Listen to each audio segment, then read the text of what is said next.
Hello. चलो जी, आवाज आ रही है? हो जाओ। तो ये रहा इंडियन सिविलाइजेशन एंड कल्चर। ठीक है, आ जाओ भाई। Mahatma Gandhi, this very person is Mahatma Gandhi, who is the father of nation. He is the father of nation. ठीक है, आ जाओ।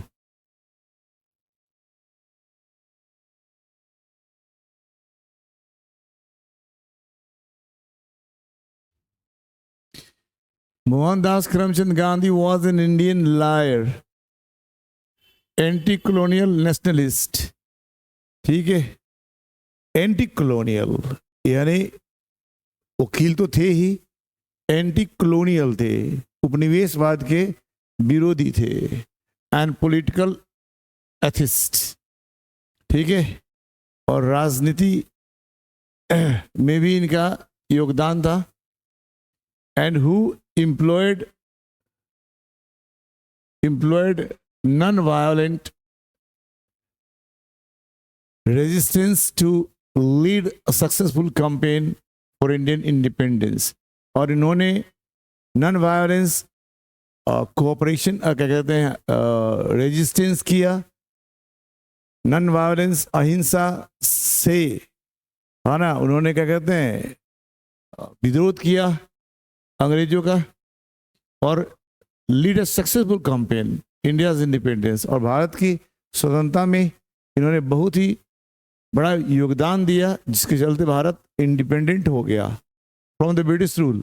इंडिपेंडेंट यानी इंडिपेंडेंस इंडिया को मिल गया ब्रिटिश रूल से, due to the movement of Mahatma Gandhi.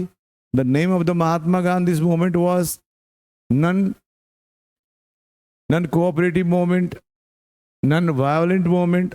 इससे उन्होंने ऐसा कर लिया। ठीक है,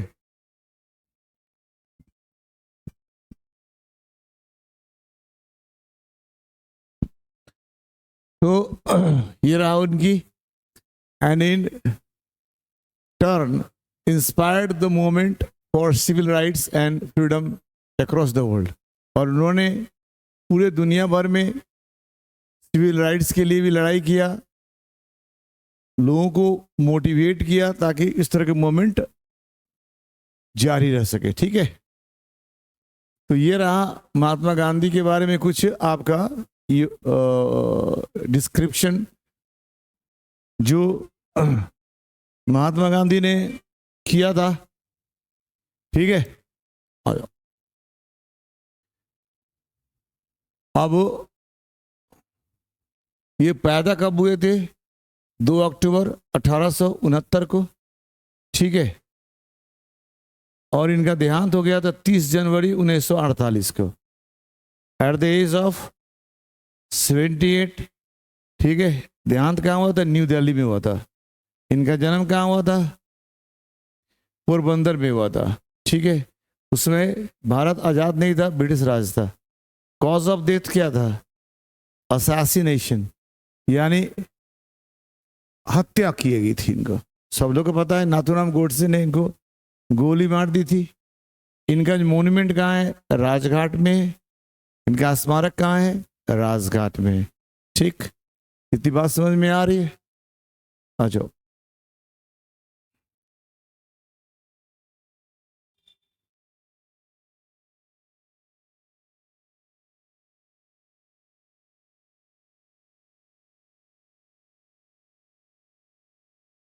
इनका सिटीजनशिप कहाँ है? ब्रिटिश राज में था 1869 से लेकर 1947 तक, और 47 से लेकर 48 तक इंडिया में था। वो भारत आजाद हो गया तो उस समय ना भाई।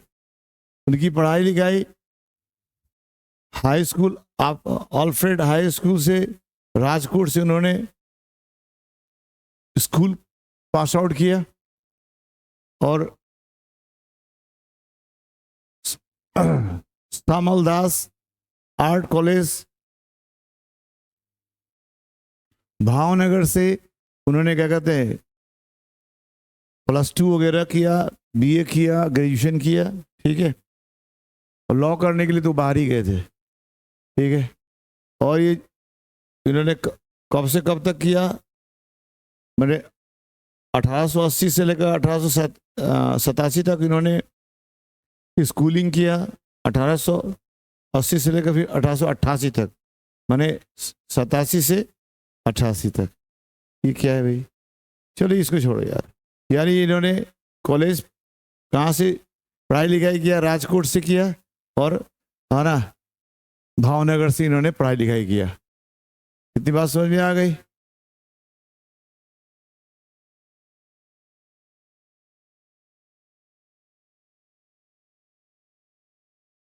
इनकी political party Indian national Congress में थे ये। मूवमेंट इन्होंने क्या चलाया? इंडियन इंडिपेंडेंस मूवमेंट चलाया। इनकी पत्नी का नाम तो कस्तूरबा गांधी। बच्चे 4। इनके बच्चे कितने थे? 4। इनके 4 बच्चे थे मेरे भाई। कितने थे? 4। हरिलाल, मनीलाल, रामदास, देवदास, ये 4 उनके लड़के थे। इनके पिताजी का नाम था करमचंद गांधी, ठीक है। इनके माताजी का नाम था पुतली गांधी, ठीक है, पुतली बाई गांधी, ठीक है, मदर। इतनी बात समझ में आ गई? This is biodata of mister Gandhi. अच्छा यहाँ देखो, फिर इनर टेम्पल लंदन सितंबर, ये सब एजुकेशन के बाद लंदन से बीए वगैरह किए, ठीक है। आ जाओ। इनका व्यवसाय में काम क्या करते थे? लॉयर का काम करते थे, एंटी कॉलोनियल मूवमेंट चलाते थे, एक बहुत बड़ा क्या कहते हैं नेशनलिस्ट थे, और पॉलिटिकल एथिस्ट थे, ठीक है। ये कब से कब तक सक्रिय थे? 1893 से लेकर 1948 तक। ये एरा कौन सा था? British Raj. Known for leadership of the campaign for the Indian independence, यानी इनको जाना जाता है भारतीय स्वतंत्रता संग्राम में। इन्होंने मूवमेंट चलाया और यहाँ के लोगों को उन्हें आज़ादी दिलाई, इसीलिए इनको लोग जानता है, ठीक है। कुछ उन्होंने काम भी किया, कुछ लिखा भी था। Story of my experiment with truth, ये एक्सपेरिमेंट माई विथ ट्रूथ, ये उन्होंने क्या कहते हैं, ये किताब लिखा था, experiment the story of my experiment with truth, ये बुक का नाम है जो इन्होंने लिखा था। आई बात समझ में? चलो जी, तो ये इनके बारे में कुछ जानकारियां हैं जो आपको दी गई।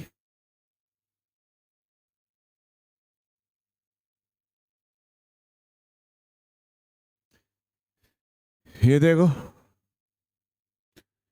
इनको पॉपुलरली नोन बापू, इनको बापू के नाम से जाना जाता है। फादर ऑफ नेशन भी कहा जाता है। He was more a spiritual leader than politician, ये आध्यात्मिक गुरु बेसी थे और नेता कम थे। He successfully use truth and non violence as chief weapons, इन्होंने क्या कहते हैं 2 चीज़ों का इस्तेमाल किया था, सच्चाई और नॉन वायलेंस, अहिंसा का इस्तेमाल किया था एज अ हथियार। किसके विरुद्ध? ब्रिटिश रूल के विरुद्ध, ठीक है। India in India and helped India again to gain independence, और भारत को सहयोग किया भारत को आज़ादी प्राप्त कराने में, ठीक है ना। 1915 से लेकर 1948 तक ही कंप्लीटली डोमिनेटेड इंडियन पॉलिटिक्स, यानी 1915 से लेकर 1948 तक भारतीय क्या कहते हैं और राजनीति में बहुत सक्रिय थे, है ना। इन्हीं का वर्चस्व था हर जगह, सभी लोग इनको फॉलो करते थे, ठीक है। आ जाओ। He died at the hand of frantic 30 July 1948, 30 जनवरी 1948 में एक इन्हीं के खुद का शिष्य जो इनसे विरोध में चला गया था, नाथूराम गोडसे, उन्हें गोली मार दिया। His autobiography my experiment with truth, ये इनका ऑटोबायोग्राफी है, यानी अपने द्वारा लिखी गई अपनी आत्मकथा है, ठीक है। And numerous article that he wrote for young India, यानी रोट फॉर यंग इंडिया, ठीक है। यंग इंडियन के लिए इन्होंने बहुत सारे चीज़ लिखा, यानी किताब भी है यंग इंडिया, ठीक है। इसमें बहुत सारी चीज़ क्या कहते हैं स्टोरी वगैरह है, इनका कलेक्शन है। The speeches that he delivered on different occasions reveals him not only as a original thinker but also a great master of caste idiomatic English, कहता है कि इनको है ना जाति, मैंने क्या कहते मास्टर ऑफ द कास्ट, यानी कि जातियों में मैंने मास्टर माना जाता था, जाति की राजनीति करते थे ये। इसलिए ये हरिजन को जो छोटे शूद्र होते थे उनको हरिजन के नाम से जाना जाता था। As a great master of caste, यानी कास्ट से संबंधित इन्होंने मूवमेंट चलाया और जो जाति पड़ता था उसको खत्म करने की इन्होंने काम किया। इसीलिए थिंकर के साथ साथ ये मास्टर ऑफ कास्ट भी थे। ठीक है। Idiomatic English in the following exact Indian civilisations and culture. और ये जो है ना एब्स्ट्रैक्ट है, ये लिया गया है, मैंने कहीं से लिया क्या गया होगा, इसी से लिया गया होगा। ठीक है। गांधी जी टॉक्स, इस किताब में क्या लिखे, Gandhi ji talks about sound foundation of the Indian civilisations. इसमें भारत के जो सभ्यता के बारे में बताई गई है जो बहुत मजबूत है। Which has successfully with stand the passage of the time, जो बहुत ही है ना सफलतापूर्ण ढंग से समय के साथ अपने आप को बचाकर रखा है। The western civilisations which has tendency to privilege materiality can't match the Indian civilisations. कहते हैं कि विदेशी सभ्यता जो है मेटेरियलिटी को यानी कि भौतिकवाद को प्रोत्साहित करता है, जबकि भारत का सभ्यता आध्यात्म को स्वीकार करता है, आध्यात्म को प्रोत्साहित करता है, आत्मा को है ना अच्छाई को प्रोत्साहित करता है। इसलिए दोनों में मैच नहीं करता, क्योंकि भारत की सभ्यता मॉरल बींग्स को एलिवेट करता है, जबकि विदेशी सभ्यता हर मेटेरियलिटी को यानी कि भौतिकवाद को सपोर्ट करता है। इसलिए भारत की सभ्यता और यूरोप की सभ्यता में मैच कभी नहीं हो सकता, दोनों अलग है, दो नदी के दो किनारे की तरह है। ठीक है। तो ये रहा इनके बारे में कुछ बातें। ठीक है। और ये क्या ऐसे है, ये कहीं से ये लिया गया एक्सट्रैक्ट है, एक्सट्रैक्ट फ्रॉम हिज बुक, इनकी किताबों से ये ली गई होगी। ठीक है। बुक की नाम तो आ रही है माय एक्सपेरिमेंट विथ ट्रूथ, तो कहीं इसी से लिया गया होगा। आई ना बात समझ में? आ जाओ।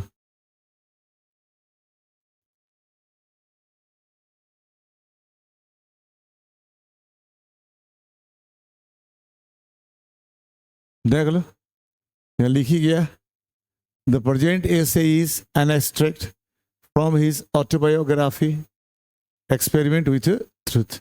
इसी से लिया गया है। ये कहाँ से लिया गया है? एक्सपेरिमेंट विथ ट्रूथ से लिया गया, और ये इनकी ऑटोबायोग्राफी से। ठीक है। इतनी बात समझ में आ गई? अच्छा,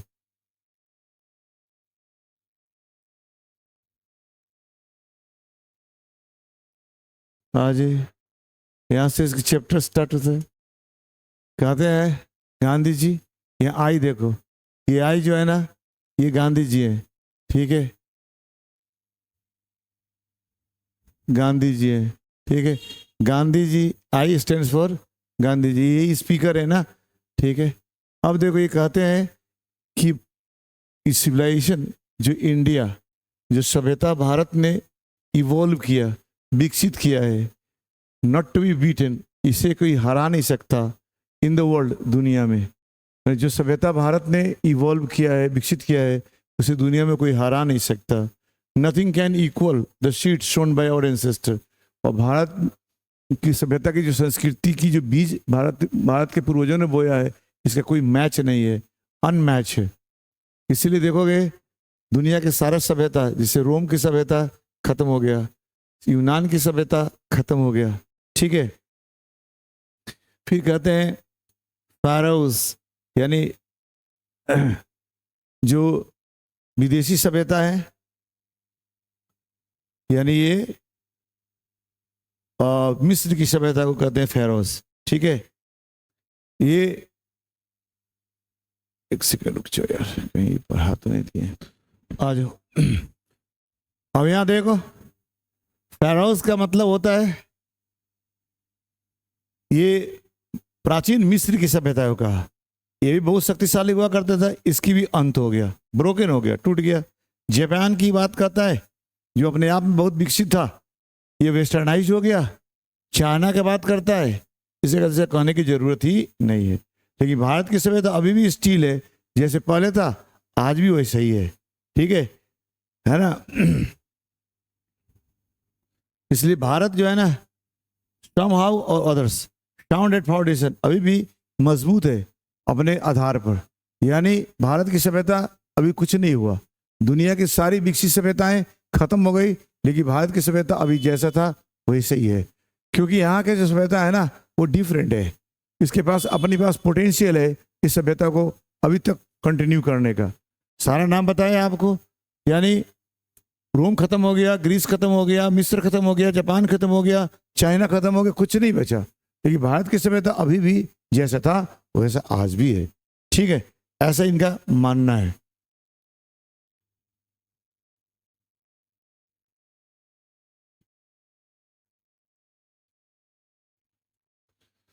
आगे कहते हैं कि जो यूरोप की सभ्यता है, इन्होंने अपना लेसन कहाँ से लिया? वो ग्रीस से लिया, ठीक है, और कहाँ से लिया? रोम से लिया। लेकिन कहते हैं कि ये दोनों ही खत्म हो चुका है, दोनों ही खत्म हो चुका है। खत्म होने का मतलब इनका फॉर्मर ग्लोरी खत्म हो चुका है, ग्रीस का और रोम का जो ग्लोरी था खत्म हो चुका है। ठीक है, क्यों? कुछ ना कुछ कमियां थी। ठीक है, और जब यूरोप की सभ्यता, अब लोग इस सभ्यता को सीख रहे थे यूनान से और क्या कहते हैं और रोम से सीख रहे थे, तो इन लोगों ने ये तय किया था कि जो गलती होगा उसको हम अवॉइड करेंगे, वी अवॉइड मिस्टेक्स। लेकिन हुआ क्या? मिस्टेक से अवॉइड नहीं हो गया, मिस्टेक के साथ ही आपने ग्रहण कर लिया। क्या चीज? रोम की सभ्यता और मिस्र की सभ्यता। परिणाम यह हुआ कि जैसे रोम मिस्र गया उसी तरह यूरोप भी खत्म हो गया। इसलिए कहते हैं कि यूरोप की सभ्यता जो है ना बड़ी ही दयनीय अवस्था में है, बहुत ही दयनीय अवस्था में है, पिटिएबल कंडीशन है। क्यों? क्योंकि जिस गुरु से इसने सीखा, गुरु का ही है ना बंटाधार हो गया, गुरु ही खत्म हो गया, गुरु ही फेल हो गया, तो फिर चेला जी को क्या हो सकता है? डेट वॉज द है ना पिटिएबलनेस ऑफ यूरोपियन कंट्रीज, चाहे यूरोपियन सिविलाइजेशन, इनकी दयनीय दशा है ये वाला। आगे बोलते हैं भारत की जो सभ्यता है ना इमूवेबल है। भारत की सभ्यता कभी मूव नहीं करता, चेंज नहीं करता अपने आप को, और यही इसकी ग्लोरी है, यही इसकी क्या है? ग्लोरी है। ना बदलना ही भारत की ग्लोरी है, जो बदल जाए वो कैसा glory. Try to understand that.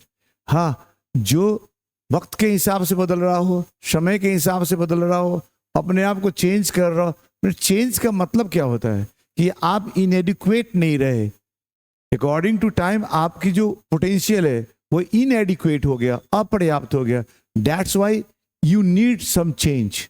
लेकिन भारत की सभ्यता में कभी ऐसा क्षण नहीं आया कि वो अपने आप को इनएडिक्वेट, अपर्याप्त समझे, इसलिए भारत जैसा था वैसे आज भी है। ठीक है, यही इसकी ग्लोरी है। इन चार्ज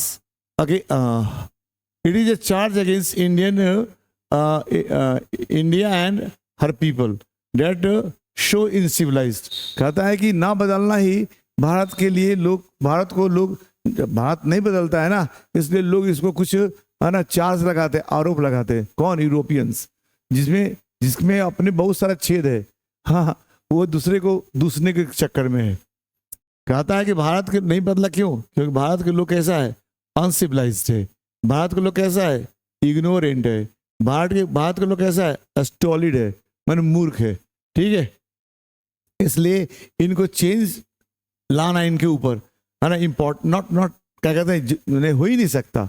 इतना लेना है भारत के लोग उनके हिसाब से कि इनमें बदलाव लाना मुश्किल है, ये बदल ही नहीं सकते, अडॉप्ट एनी चेंज। यानी कि इतने अनसिविलाइज्ड है, इतने अज्ञान है, इतने मूर्ख है कि इनके ऊपर चेंज लाना असंभव है, चेंज हो नहीं सकता। ठीक है, it is charge against merit, ये मेरिट के अगेंस्ट चार्ज है। यानी भारत की मेरिट क्या है? ना बदलना। इसी के विरुद्ध ये काम हो रहा है। what we have tested and found true on the anvil of experience we dare not change। कहता भारत में जो कुछ भी है अनुभव के निहाई पर ठोका हुआ, ठठाया हुआ, मैंने जांचा परखा है। इसलिए हमारे पूर्वजों ने जो कुछ भी दिया वो जांच परख के दिया, इसलिए आज इसमें कोई बदलाव की जरूरत ही नहीं है। वी डेयर नॉट चेंज, हमारी हिम्मत नहीं कि इसको बदल सकते हैं। ठीक है, मेनी थ्रस्ट एडवाइस, बहुत सारे लोग भारत के लोगों को सलाह देता है अपॉन इंडिया, भारत के लोगों को, सी रिमेन्स स्टडी, लेकिन भारत जैसा था वैसे ही है। दिस इज हर ब्यूटी, यही उसकी ब्यूटी है। It is the seat anchor यही भारत की सुरक्षा है ना, यही भारत की आशा है। ना बदलना ही भारत का ग्लोरी है, क्योंकि भारत को बदलने की कोई ज़रूरत नहीं है मेरे भाई। बदलता वही है जिसके पास क्षमता की कमी हो जाता है। देखते हो कुछ मोबाइल्स होते हैं जिसके अपडेट आता है, क्यों आता है? क्योंकि उसका जो जो फंक्शन है वो आउट पुराना हो गया, अब नए फंक्शन के हिसाब से वो काम नहीं कर पाएगा, इसलिए अपडेट भेजता है। तो बाहर दूसरे देश की सभ्यता अपने आप को चेंज कर रहा, क्यों? क्योंकि वो उतना अपडेटेड नहीं है। और भारत की सभ्यता पहले भी अपडेटेड था और आज भी अपडेटेड है। ऐसा ही इनके पास अपडेट है जो अपने आप में है ना सुपर क्या कहते हैं क्या कहते हैं परफेक्ट है, कह सकते हो, है ना। इसमें कोई चेंज लाने की जरूरत भी नहीं पड़ेगी। और जब तक इंडिया रहेगा तब तक, है ना, भारत जब तक रहेगा तब तक बदलाव की कोई जरूरत भी नहीं पड़ेगी। एकदम गजब की भारत की सभ्यता है। अब बदलना भी नहीं चाहिए, लेकिन हम लोग कुछ नए वर्ग के लोग आ गए जो अब बदल रहे हैं। हमने अपने संस्कृति को छोड़कर विदेशी संस्कृति अपना रहे हैं। ठीक है, हम लोग उसके पहनावा और हवा को एडॉप्ट कर रहे हैं, उसके खाना पीना को एडॉप्ट कर रहे हैं, जबकि हमारा खाना पीना, हमारा पहनावा और हवा अपने इन्वायरमेंट के हिसाब से है, और हमारा जो कुछ भी बनाया गया अपने इन्वायरमेंट के हिसाब से। और सही भी है कि कुछ भी जो भी होता है परफेक्ट वो इन्वायरमेंट के हिसाब से, टाइम के हिसाब से, है ना, क्षेत्र के हिसाब से वो बनाया जाता है। अब हम लोग बिना सोचे समझे उसका इस्तेमाल कर रहे हैं, तो भैया ये तो भाई मूर्खता वाली बात है।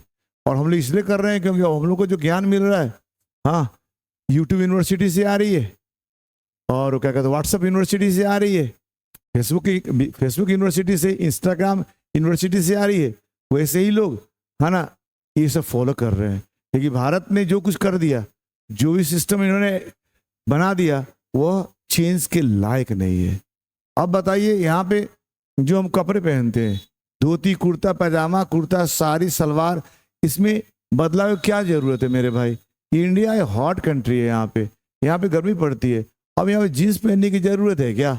सोचो, जीन्स तो उस देश में पहना जाता है जहाँ पे, है ना, ठंडा ठंडा होता है, जहाँ पे पानी की कमी होती है, जहाँ पे कपड़े, है ना, आने के कहते महीनों 2 महीनों के बाद खींची जाती है।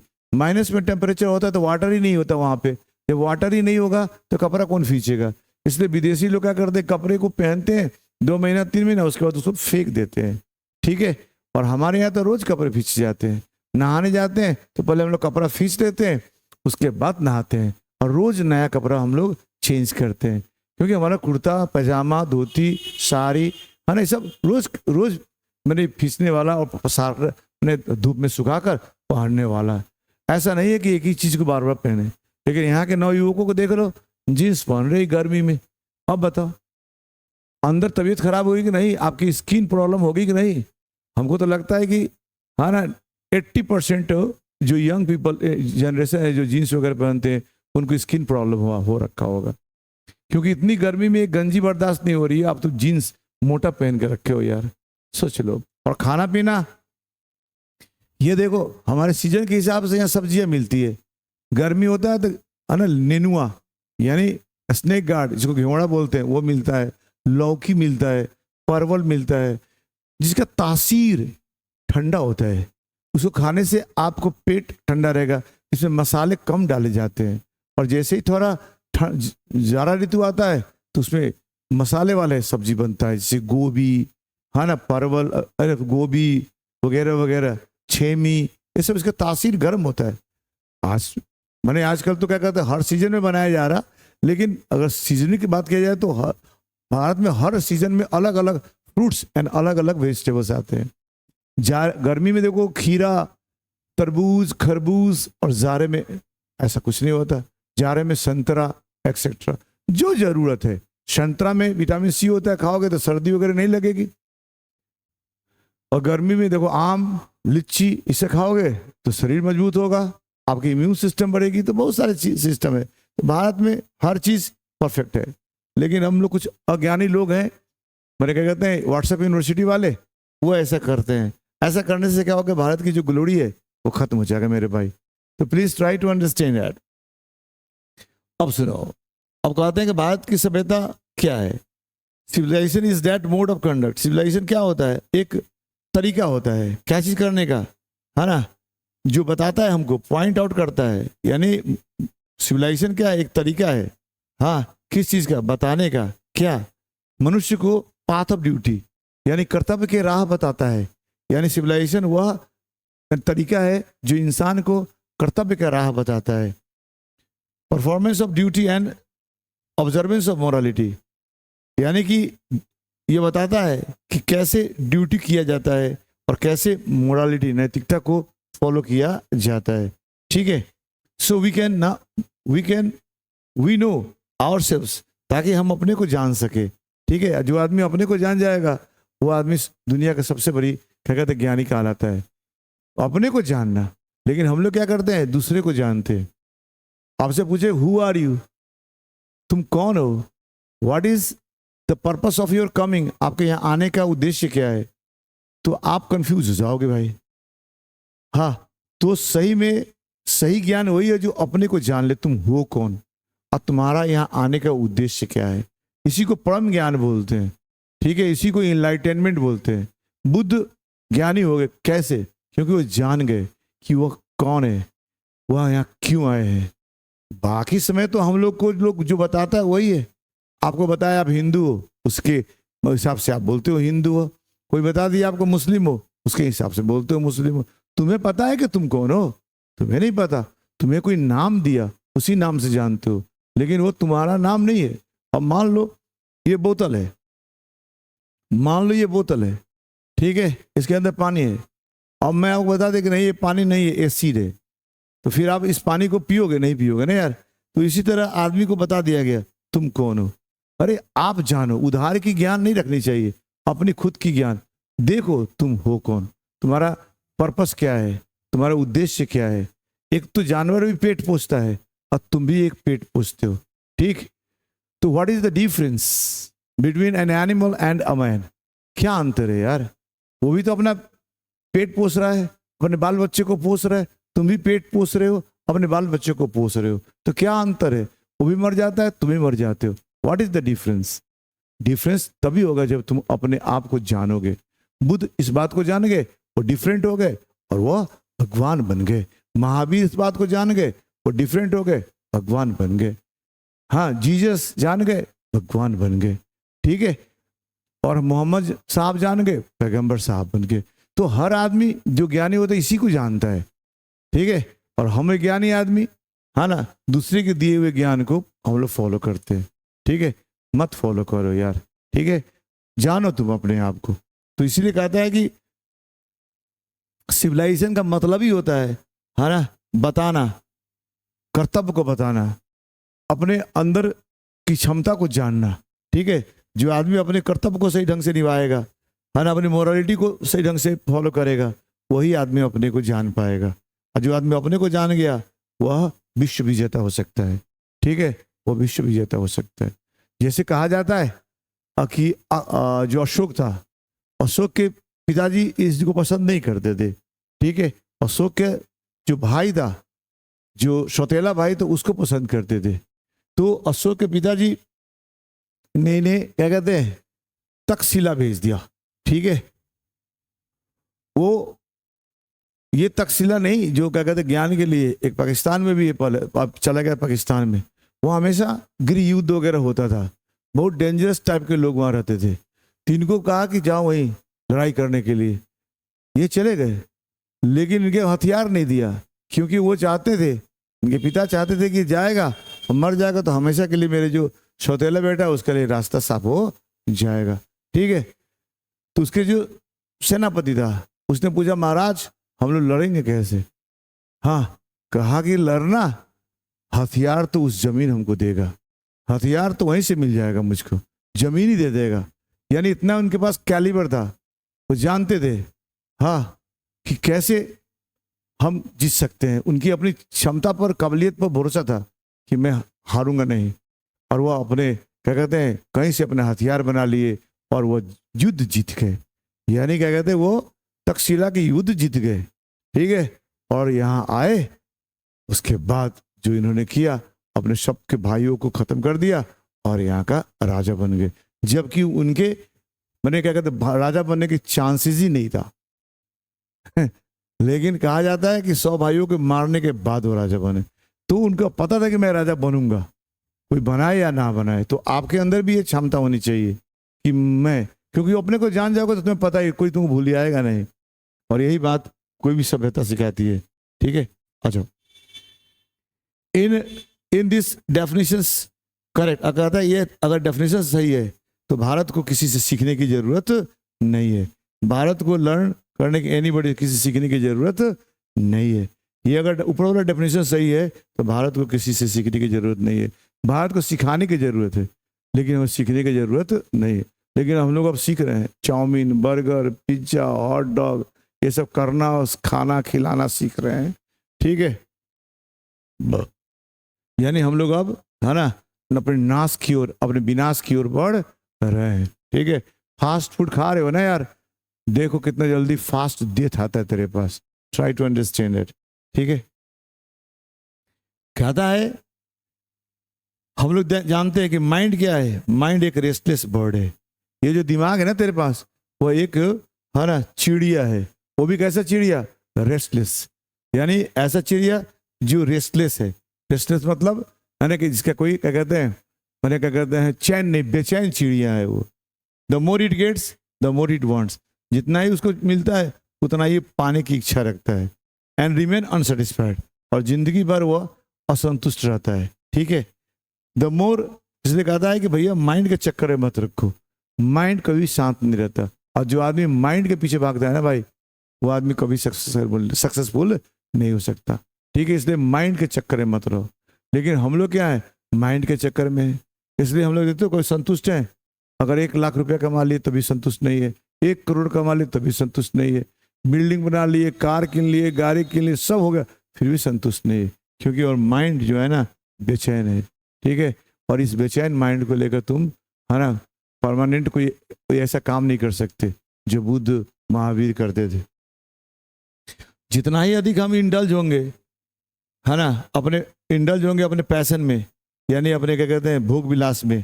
ठीक है, अपने क्या कहते हैं अपने क्या इच्छाओं में। ठीक है, उतना ही हम अनब्राइडल्ड हो जाते हैं, हम उतना ही क्या कहते हैं बेलगाम हो जाते हैं। जितना ही हम अधिक, है ना, अपने उत्तेजनाओं में, अपने भोग विलास में, अपने क्या कहते हैं सांसारिक सुखों में, है ना, इंटरेस्टेड रहेंगे, उतना ही हम जो इंसान जो होता है ना, वह अनब्राइडल्ड हो जाता है। वो क्या हो जाता है, बेलगाम हो जाता है। और जो आदमी जो बेलगाम हो जाएगा, उस आदमी को क्या हो सकता है, सच। आवर एंसेस्टर्स इसीलिए देयरफॉर सेट ए लिमिट, इसलिए हमारे जो पूर्वज है ना, लिमिट लगाए थे कि तुमको इतना ही काम करना है। दे saw that happiness was largely A mental conditions, इसलिए पूर्वज हमारे रोकते थे, ये नहीं करना है, ये नहीं खाना है, ये नहीं पहनना है, क्योंकि वो जानते थे कि जो हैप्पीनेस ने है वो मेंटल कंडीशन है। खुशी जो है वह मानसिक स्थिति है। खुशी कोई बाजार में मिलती है नहीं, इस माइंड से आता है। अगर माइंड ठीक तो तुम नून रोटी खाकर, नमक रोटी खाकर भी खुश हो सकते हो, लेकिन अगर माइंड खराब तो तुम, हाँ ना, अच्छे से अच्छे खाना खाकर, हाँ, बिरयानी खाकर, ठीक है, और क्या कहते हैं, और भी जो बेस्ट से बेस्ट खाना हो सकता है खाकर भी तुम संतुष्ट नहीं रह सकते।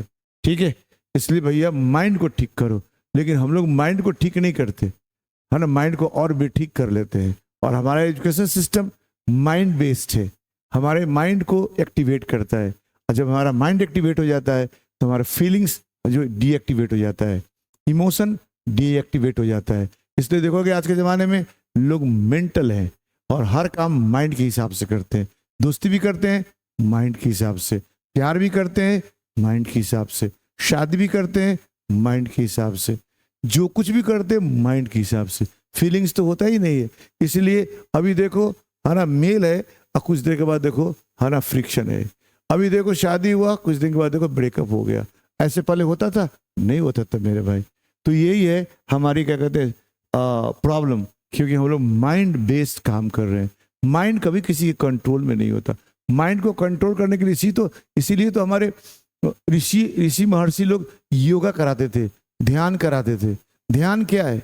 माइंड को कंट्रोल करने की एक पद्धति है। जब तक तुम्हारे माइंड तुम्हारे बस में नहीं है, you can not achieve anything.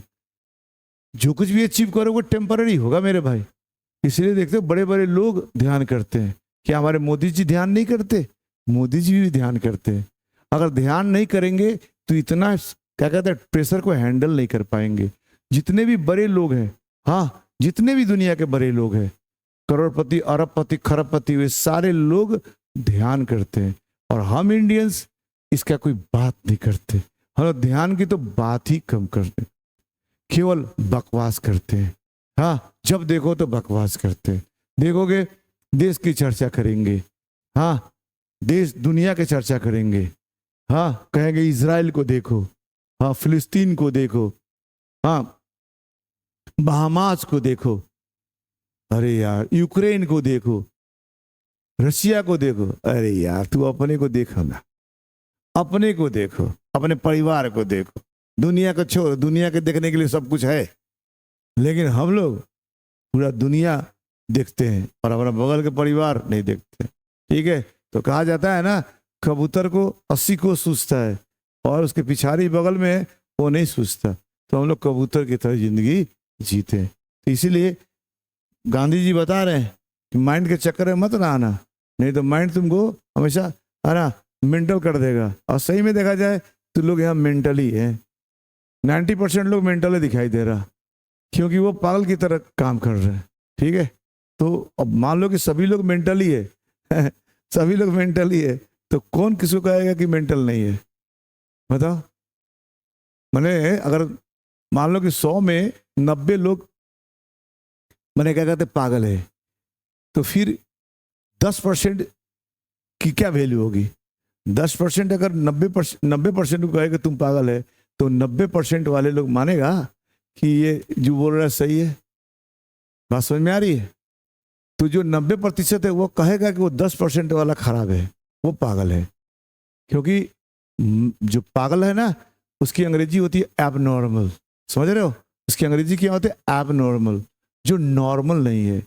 अगर बाई द वे 100 में 90 आदमी गाली देता है तो ये नॉर्मल बिहेवियर हो गया ना मेरे भाई। 100 में 90 आदमी गाली दिया तो क्या हो गया? नॉर्मल बिहेवियर हो गया। और 10 आदमी गाली नहीं दिया, ये क्या हो गया? एबनॉर्मल हो गया। आई बात समझ में? तो ये 10 आदमी जो गाली नहीं दी एबनॉर्मल हो गया, वो हो गया ना पागल। समझ रहे बात? तो ये एबनॉर्मलिटी, इसमें आदमी को उसके 90 में शामिल हो जाओ तो तुमको कोई दिक्कत नहीं। लेकिन अगर तुम है ना अपने आप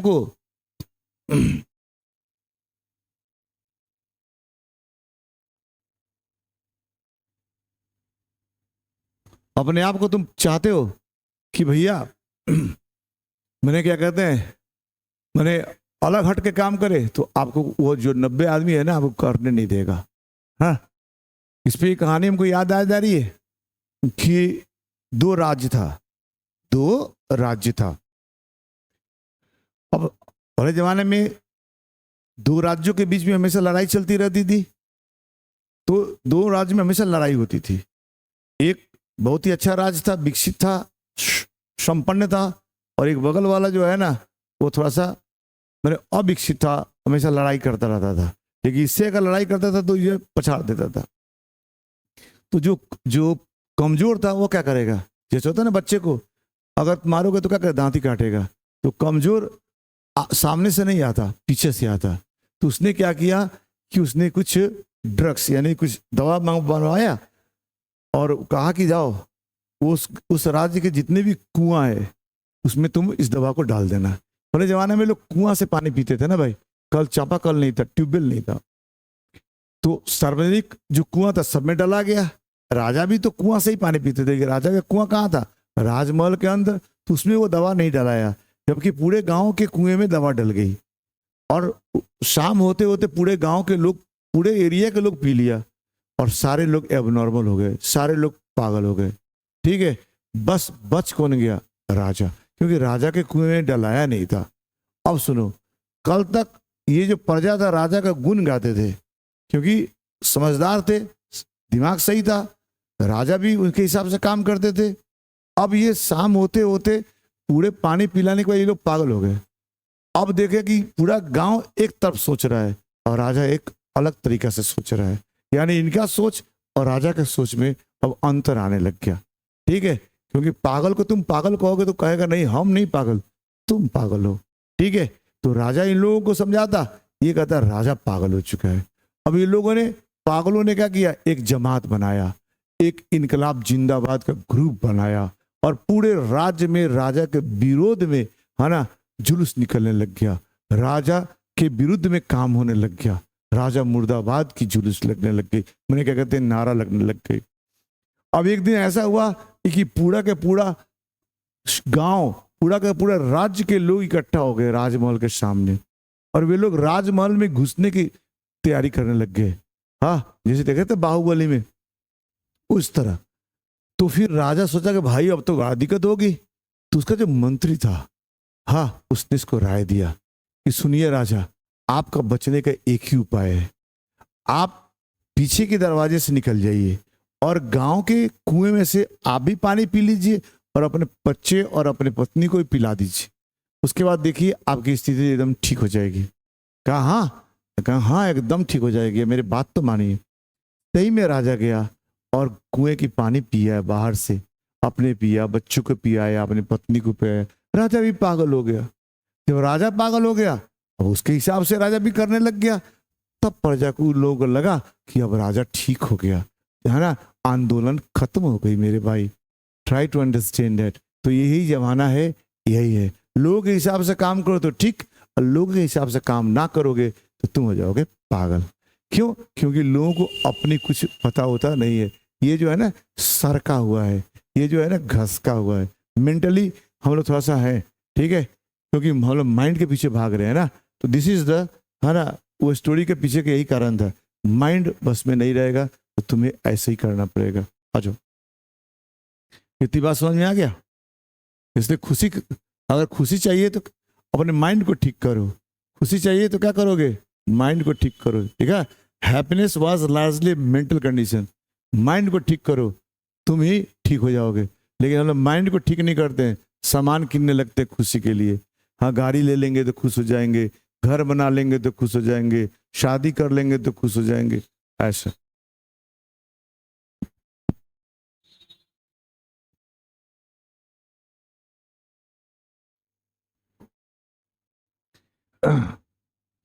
आ जाओ। A man necessarily happy because he is rich. अब कह रहे हैं गांधी जी कि कोई आदमी हैप्पी है, इसका मतलब थोड़ी है कि वो रिच है, ऐसा नहीं। और कोई आदमी क्या कहते हैं पुअर है इसलिए अनहैप्पी, और अनहैप्पी है इसलिए पुअर है, ऐसी बात नहीं है। ठीक है, रिच, हैप्पीनेस और अनहैप्पीनेस, ठीक है, हैप्पीनेस और अनहैप्पीनेस, ये रिच और अमीर से मतलब नहीं है। ये किससे है? ये दिमाग से है। अगर दिमाग से ठीक हो तो तुम गरीबी में भी खुश रह सकते हो, लेकिन अगर दिमाग ठीक नहीं हो तो अमीरी में भी तुम ठीक कभी नहीं रह सकते हो। अरे यार, ये बात समझ में कि नहीं? इसलिए इन सब को देखते हुए हमारे पूर्वजों ने डिस्यूट कर दिया था, यानी मैंने छोड़वा दिया था किस चीज को, लग्जरी को, प्लेजर को, यानी भोग विलास सुख सुविधा से लोगों को वंचित किया था। क्योंकि ये दो चीजें है ना, ये सब आदमी को क्या कहते हैं, इसका मानसिक संतुलन बिगाड़ देता है, आदमी के मेंटल बना देता है। यानी जब भोग विलास में तुम लगे रहोगे तो तुम्हारा सोचने समझने की शक्ति खत्म हो जाएगी। इसलिए हमारे पूर्वज इन सब से उन्हें क्या कहते हैं बच के रखते थे। आज देखते हो स्टूडेंट को, देखो कितना डिस्ट्रैक्टेड है, क्लास में एक सेकेंड ढंग से बैठ नहीं पाता। वाई? क्योंकि वे लोग सुख सुविधा भोगी हो गया। अब सुख सुविधा है, पैसा है, मोबाइल है, गाड़ी है, लोग उसी में लगे पड़े हैं, है ना। क्लास में, है ना, आदमी कितना भी रोका जा रहा, लेकिन बच्चे डिस्ट्रैक्टेड है। ठीक है, क्लास में तो ठीक ठाक, बाहर जाते ही अपने डिस्ट्रैक्शन में लग जाते हैं। डिस्ट्रैक्शन क्यों है? क्योंकि, है ना, हमारा मेंटल स्थिति ठीक नहीं है। इसलिए हमारे पूर्वज जानते थे कि बेसी भोग विलास दोगे, खुश सुख सुविधा दोगे, लड़के पागल हो जाएंगे। आज सही में देखो, आज क्यों गांव के कोई लड़के ऐसे करते हैं क्या? नहीं, सारे शहर के ही लोग करते हैं, जिसके घर में सुख सुविधा भरी पड़ी है, पैसे की कमी नहीं है, है ना, मैंने आराम की सारी सुविधाएं रखी गई है, सारा चीजें उसके घर में है। वो लड़कों को देखो, मोटरसाइकिल, मोबाइल, इधर उधर। तो भैया पूर्वज इस बात को जानते थे, इसीलिए हम लोगों को हर इन सब चीजों से अलग रखते थे। ठीक है, इसलिए देखोगे मैंने हमारे पूर्वज पुराने पद्धति को फॉलो करते थे जो हजारों साल पहले की थी। वो कभी भी नई पद्धति को इस्तेमाल नहीं करते थे, है ना। सेम कॉटेज जो पहले जमाने के घर, सेम प्लाऊ जो पहले जमाने के हल पद्धति, फॉर्मर टाइम्स जो पहले जमाने में होता था, उसी को कभी भी क्या कहते हैं नई पद्धति को वो नहीं, एकदम इंडिजीनस, एकदम स्वदेशी काम लगाते थे। हमारा शिक्षा भी एकदम स्वदेशी था, यानी हमारा शिक्षा हमारे हिसाब से था, है ना। हमारा शिक्षा हमारे हिसाब से था। आज की शिक्षा यूरोपियन के हिसाब से है। हमारे आज के शिक्षा में क्या सिखाया जाता है हमें, है ना, एलन मस्क को दिखाया जाता है कि तुम्हें एलन मस्क बनना है। ठीक है, आपको दिखाया जाता है, मैंने क्या कहते हैं, बिल गेट को दिखाया जाएगा कि आपको बिल गेट की जैसा बनना है, स्टीव जॉब की तरह बनना है। ठीक है, धीरू भाई अंबानी की तरह बनना है। ठीक है, और रतन टाटा की तरह बनना है, दिखाया जाता है, लेकिन सिखाया नहीं जाता है हाउ टू बी, कैसे बना जाता है। सपने दिखाई दी जाती है, लेकिन काम करने की पद्धति नहीं बताई जाती। परिणाम यह होता है कि हम लोग, है ना, दिमाग चलने लग जाता है और काम उससे होता नहीं है। तो जब आपके दिमाग और आपके शरीर बैलेंस नहीं होगा तो क्या हो जाता है, आदमी पागल ही होता है ना मेरे भाई। दिमाग कह रहा है कुछ, शरीर कह रहा है कुछ। तो यही कंडीशन सारे वर्ल्ड का हो रखा है। ठीक है, तो this is the problem going on चारों तरफ, देख लो। इसीलिए हमारे पूर्वज इंडिजिनस एजुकेशन को फॉलो करते थे, विदेशी शिक्षा को फॉलो नहीं करते थे। जहाँ पे संस्कार सिखाई जाती थी, जहाँ पे, है ना, अच्छाई सिखाई जाती थी, गुरुकुल की तरह। ठीक है, यहाँ शिक्षा कुछ दिया नहीं जाता था, वहां से लिया जाता था, स्टूडेंट से लिया जाता था। अब देने और लेने में देख लो यार, आज के जमाने में हमारे जो टीचर हैं क्या कर रहा, जो सिलेबस में है वो दे रहा, जो सिलेबस में है वो पढ़ा रहा, दे रहा है स्टूडेंट को। ठीक है, इसलिए आज के जमाने के जो शिक्षक है उसको टीचर बोलते हैं, और जो स्टूडेंट है उसको टॉट बोलते हैं, टीचर एंड टॉट। जो कुछ भी सिलेबस में वो इसको टॉट किया जा रहा है, वो टॉट है, देता है ना। नरेशन दिया, वॉइस दिया, सब कुछ दिया, ये अकाउंट दिया, है ना, बीएसटी दिया, ईपीएस दिया, फिजिक्स है, केमिस्ट्री, सब दे ही तो रहा। लेकिन पहले जमाने में क्या होता था, गुरु, है ना, आपसे सब कुछ लेता था, आपसे ले लेता था। तो कहोगे ये क्या, कैसे ले लेता था? हाँ भाई, आपसे जात ले लेता था, आप किस जात के वो ले लेता था, आपके जो गंदे हैबिट्स थे वो ले लेता था। ठीक है, क्योंकि आप पे जो थोपा गया है बाहर से उसको वो ले लेता था और आपको प्योर बना देता था। बात समझ में आ रही है? क्योंकि हमारे जो पूर्वज थे वो जानते थे कि तेरे पास सब कुछ है, यू हैव एवरीथिंग, बस ऊपर से एक धूल जमा हुआ है, आपको ऊपर से, है ना, थोपी गई संस्कार है आपके ऊपर, जो तुम्हें, है ना, आपको वो ओरिजिनलिटी दिखने में, है ना, दिखने में सहयोग नहीं कर पा रहा। जैसे आईना के ऊपर धूल जम जाए तो आप चेहरे देख पाओगे? बस आईना पोंछ दो, अपने आप तुम दिखने लग जाओगे। वही हालत हमारी है, हमारे अंदर सारा भगवान बनने की क्षमता है, लेकिन ऊपर से तुम बड़े जात, छोटे जात, दिस दैट, है ना, सब कुछ डाल दिया गया। अब हमें दिखाई ही नहीं दे रहा तुम हो कौन। ठीक है, इसीलिए हमारा पूर्वज आपसे लेता था, यानी लेने का मतलब ऊपर से जितना कचरा था साफ करता था। कभी आपने कुएं और पोखर में अंतर देखा है? कुआं गहरा होता है, पोखर छिछला होता है। हाँ, पोखर सुंदर होता है और कुआं उतना सुंदर नहीं होता है। दोनों में अंतर देखो, है ना। पोखर में पानी ऊपर से डाला जाता है और कुएं में पानी अंदर से आता है। ठीक है, अंदर से आता है। पोखर कहता है कि मेरे पानी मत निकालो, घट जाएगा। कुआं कहता है पानी और निकालो, जितना निकालोगे उतना मैं फ्रेश हो जाऊंगा।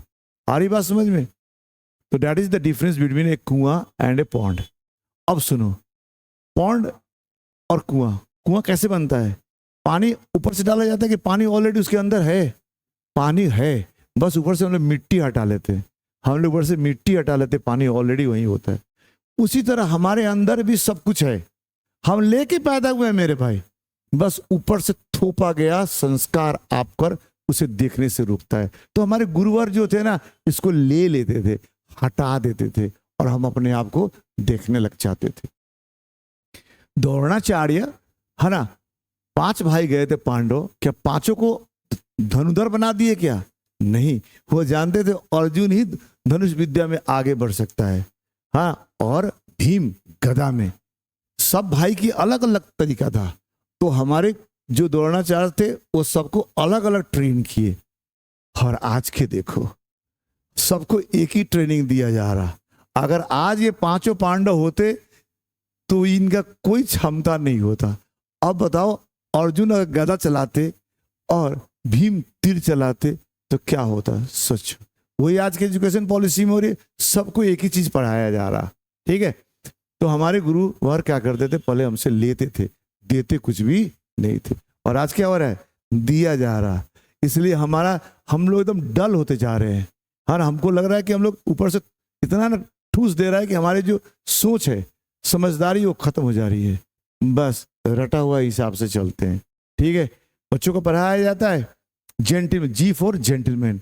जेंटलमैन में कोट पैंट टाई लगाने से जेंटल हो जाता है। बस अब जेंटलमैन बनने की जरूरत नहीं है, बस कोट पैंट पहन लो, जेंटल हो जाओगे।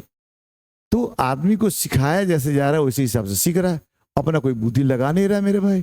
तो क्यों? क्योंकि ये है नहीं। इसलिए हमारे पूर्वज इन सब चीजों पर रोक लगाते थे। ठीक है, आगे कहते हैं कि we had no system life coordinating competition. पहले जमाने में कंपटीशन नहीं था मेरे भाई, कंपटीशन नहीं था। क्यों? क्योंकि कंपटीशन किससे करेंगे बोलो? जितने भी इंसान है धरती पे, सब अलग अलग है, सबकी अलग अलग क्षमता है। ठीक है, मेरे पास जो क्षमता है आपके पास नहीं है, और आपके पास क्षमता है जो मेरे पास नहीं। तो फिर कंपटीशन किस चीज का? कभी देखो थंब इंप्रेशन, किसी एक आदमी का थंब दूसरे के थंब से मैच करता है? नहीं ना करता मेरे भाई। उसी तरह तो जब तुम डिफरेंट हो, हम डिफरेंट है, तो हम इक्वल हो ही नहीं सकते। तो कंपटीशन किस चीज का? तो हम कंपटीशन फालतू में करते हैं ना मेरे भाई। और ये कंपटीशन सिखाता कौन है? ये सिखाता है हनी एजुकेशन पॉलिसी। ठीक है, जब हम किसी को कंपटीशन करते हैं, किसी की तरफ बढ़ने की कोशिश करते हैं, तो अपने अंदर की क्षमता खत्म हो जाती है कि नहीं? अगर भाई देवे हम सचिन तेंदुलकर बनने लग जाए, तो हमारे अंदर जो टीचिंग की क्षमता है वो तो खत्म हो जाएगी।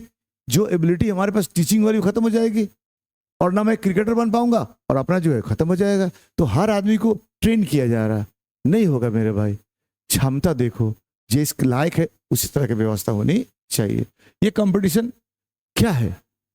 कंपटीशन सबको एक ही तरीका से, मैथ्स पढ़ना है, जीके पढ़ना है, जीएस पढ़ना है, रीजनिंग पढ़ना है और इंग्लिश पढ़ना है। अरे यार, मान लो हम टीचर की व्यवस्था करना, हम इंग्लिश के टीचर बनना चाहते हैं, हमें मैथ्स क्यों लिया जा रहा? मैथ का टेस्ट क्यों लिया जा रहा? हम इंग्लिश के टीचर हैं, हाँ हम इंग्लिश पढ़े हैं, इंग्लिश का टेस्ट केवल लो। जो आदमी इंग्लिश में होगा वो मैथ कैसे अच्छा पढ़ा पाएगा? मैथ अलग फैकल्टी है, इंग्लिश एक अलग व्यवस्था है, लैंग्वेज अलग है कि नहीं? तो पहले जमाने में सब कुछ अलग अलग था। अब जो संस्कृत के विद्वान है, अब उनसे इंग्लिश पढ़वाने लग जाओ, ऐसा हो सकता है क्या? उनकी जो विद्वता उस संस्कृत में है, वो इंग्लिश में कहाँ से आएगी? तो हर आदमी का क्षेत्र है, लेकिन हमारा शिक्षा पद्धति सबको एक ही। आपको टीचर बनना है तो वही, आपको आईएएस अफसर बनना है वही, मैंने बैंक बनना है वही, हाँ ना, एसएससी का तैयारी करना है वही, हर में वही वही वही। अरे काम तो देखो तुमसे करवा क्या रहे हो? ठीक है, वीडियो बनेंगे, सीईओ बनेंगे, हाँ ये कौन सा काम करेंगे? टीचर बनेंगे, प्रिंसिपल बनेंगे। हर आदमी का अलग अलग काम था, काम के हिसाब से टेस्ट लिया करा ना यार। लेकिन यहाँ क्या है, सबको एक ही चीज पढ़ा रहा है। इसे पहले जमाने में कंपटीशन नहीं था, ईच फॉलो वन ऑक्यूपेशन, सब लोग अपना अपना काम करता था अपने हिसाब से, एंड चार्ज रेगुलर वेजेस, अपना मैंने जैसे काम करेंगे उसी हिसाब से वेतन लेता था। अब दूसरे को देख कर जलता नहीं था मेरे भाई। It was not did not know event the machine. हमारे पूर्वज मशीन का इस्तेमाल नहीं करते थे। इसका मतलब थोड़ी है कि हमारे पूर्वज को मशीन का इन्वेंशन करने नहीं आता था। इसलिए नहीं करते थे क्योंकि आदमी मशीन का गुलाम हो जाएगा, और जब आदमी मशीन के गुलाम हो जाएगा ना मेरे भाई, तो उसका संस्कार खत्म हो जाएगा। आज देखो हम लोग मशीन के गुलाम है, किसके पास संस्कार है? हाँ, किसके पास संस्कार है? देखोगे 100 में 90 लोग आउट ऑफ हर कैरेक्टर है। बस कपड़ा पहनने से, है ना, एक डिग्री लेने से संस्कार नहीं बनता। अच्छे सोच, अच्छे फीलिंग से, है ना, आदमी का क्या कहते हैं अच्छे इंसान बनते हैं। सोच और फीलिंग और जज्बात किसके पास है? बात बनाने केवल आता है, और हमारा शिक्षा पॉलिसी केवल बात बनाना सिखाता है। आई बात समझ में? आ जाओ। इसलिए देखो जितना पढ़े लिखे लोग हैं बहुत बात बनाता है मेरे भाई। इसलिए हमारे जो पूर्वज थे ना, बट आवर फोर फादर्स, पूर्वज new that and set heart and such things. इसलिए हमारे पूर्वज एकदम सही बात जानते थे, इस तरह से उल्टा पुल्टा काम नहीं करवाते थे। We would become our slaves and choose and lose our moral fibre. पता था कि अगर तुम मशीन के पीछे भागोगे ना, तुम क्या हो जाओगे? गुलाम हो जाओगे मशीन का। और जब आदमी मशीन में गुलाम हो जाता है, वो अपना मोरल फाइबर खो देता है। मोरल फाइबर का मतलब होता है अपनी नैतिकता खो देता है। आज देखो सारे लोग मशीन से काम कर रहे हैं कि नहीं? तुमके पास नैतिकता होगी क्या? सोचो। They therefore after deliberate decided that we should only do what our hands and feet। इसलिए हमारे पूर्वज कहते थे कि हम लोग वही करेंगे जो हमारा हाथ और पैर, पूरा शरीर से जो किया जा सकता था, क्योंकि जितना ही हमारे हाथ और पैर और शरीर को चलाएंगे उतना ही हम स्वस्थ रहेंगे। और स्वस्थ रहेंगे तो फिर आपका जब बॉडी स्वस्थ होगा तो आपका माइंड स्वस्थ होगा। और healthy mind lives in a healthy body. ठीक है, आ जाओ। They saw that our real happiness and health consisted in proper use of hands and feet. कहते थे कि हमारा सही खुशी और हमारा सही स्वास्थ्य कहाँ मिलेगी, है ना? हैंड और फीट को इस्तेमाल करने पर। आज देखो हमारे पास स्वास्थ्य है? नहीं है। हमारे पास क्या कहते हैं हैप्पीनेस है? नहीं है। क्यों? क्योंकि हम लोग हाथ और पैर का इस्तेमाल नहीं करते। क्यों नहीं करते? हर काम मशीन से कर रहे हैं। परिणाम यही हो रहा, आप खा रहे हो, आप जो खा रहे हो तो उससे कैलोरी बन रहा है, और वो कैलोरी मान लो तुम्हारा मेंटेनेंस कैलोरी है ना 1600 है। ठीक है, तुम्हारा मेंटेनेंस कैलोरी 1600 है और तुम खा रहे हो 4000 कैलोरी। अगर 1600 यूज कर लिया तो सरप्लस बच गया तेरे पास कितना? मान लो 1600 निकाल लिया, तो 1600 निकाल लिया तो इधर आ गया 2400 कैलोरी बच गया तेरे पास। अब ये 2400 कैलोरी बॉडी में रहेगा तो खुरपात नहीं होगा तो क्या होगा? वो बॉडी तो चाहेगी इसका कहीं ना कहीं इस्तेमाल करना ना यार, तो हम लोग गलत कामों में उसका इस्तेमाल करने लग जाते हैं। लेकिन अगर 1600 कैलोरी है तुम्हारा मेंटेनेंस और तुम खाना वो तो नहीं खाते हो, चाहे मान लो कि 1600 क्या 2000 कैलोरी खा लिए और जाकर खेत में काम कर रहा है, तो आप तो डेफिसिट में चले गए, सरप्लस बचा ही नहीं। इसलिए गलत काम पहले लोग करते नहीं थे, लेकिन आजकल हम ओवर क्या कहते हैं कैलोरी खा रहे हैं हम लोग, और काम कुछ नहीं कर रहे, फिजिकल वर्क ही नहीं कर रहे हैं। परिणाम हो रहा है मेंटली हम लोग सिक हो गए, हम लोग खुरपात मचा रहे हैं, खाली दिमाग शैतान वाली। आ रही बात समझ में? इसलिए भैया आप अगर स्वस्थ रहना चाहते हो तो अपने बॉडी का इस्तेमाल करो, अपने हाथ पैर चलाओ। जितना ही हाथ पैर चलेगा उतना ही तुम्हारे अंदर खुशी आएगी। ठीक है, सुना था ना गब्बर सिंह कहा था बसंती नाच, बसंती नाच। यानी अगर तुम बसंती बनना चाहते हो यानी खुश रहना चाहते हो तो नाचो। ठीक है, और कहता है बसंती जब तक तुम नाचोगे, जब तक तेरा पैर चलेगा तब तक बीरू का सांस चलेगा। आ रही बात समझ में? यानी बसंत और बसंत की तरह होने के लिए क्या करना पड़ेगा? नाचना पड़ेगा। और जब नाचोगे तो पैर हाथ चलेगा, और जब तक हाथ पैर चलेगा तब तक सांस चलेगा।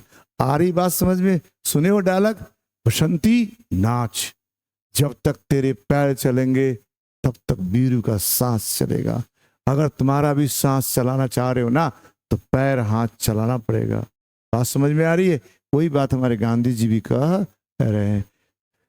सही हैप्पीनेस और स्वास्थ्य आएगा कब? जब हैंड और फीट चलाओगे। इसलिए आज देखते हो लोग स्वस्थ रहने के लिए जिम जाते हैं, क्योंकि कोई वर्क नहीं है। हाँ, जैसे मान लो हम ही पढ़ा रहे हैं, अब पढ़ा रहे हैं तो फिजिकल उतना कम हो रहा, मैं तो खड़ा होकर पढ़ा रहा हूँ, अगर बैठ के पढ़ाना होता तो भाई बताओ और क्या होता। तो आदमी को कहीं ना कहीं पसीना बहाना पड़ेगा, नहीं बहाओगे एक्स्ट्रा कैलोरी आपको क्या करे, सही ढंग से सोचने नहीं देगी, आपको अपने हिसाब से सोचवा देगी, क्योंकि बॉडी का काम है एक्स्ट्रा चीज बाहर निकाल देती है। ठीक है, कभी आपने देखा हर आदमी बेड गीला करता होगा बचपन में। जब बेड गीला करने की बात आती थी तो याद आ रहा, माइंड क्या करता था?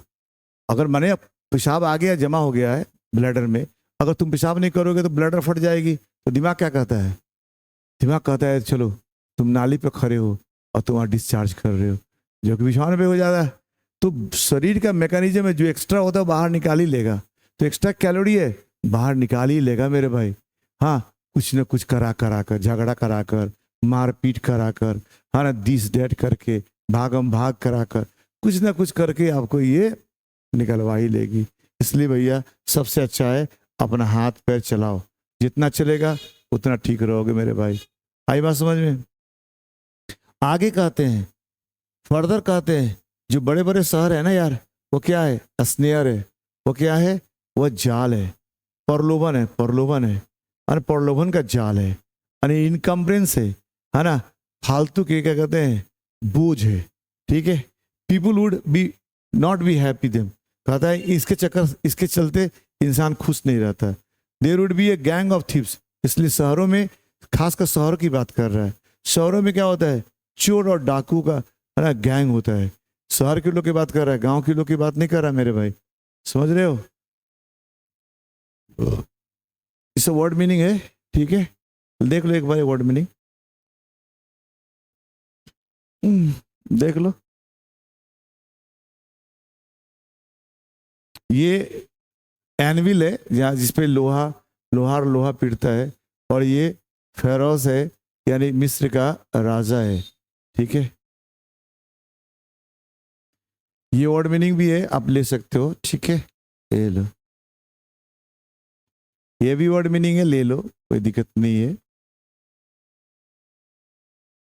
ये भी वर्ड मीनिंग है, प्रोनाउंसिएशन सबके साथ है। आ जाओ।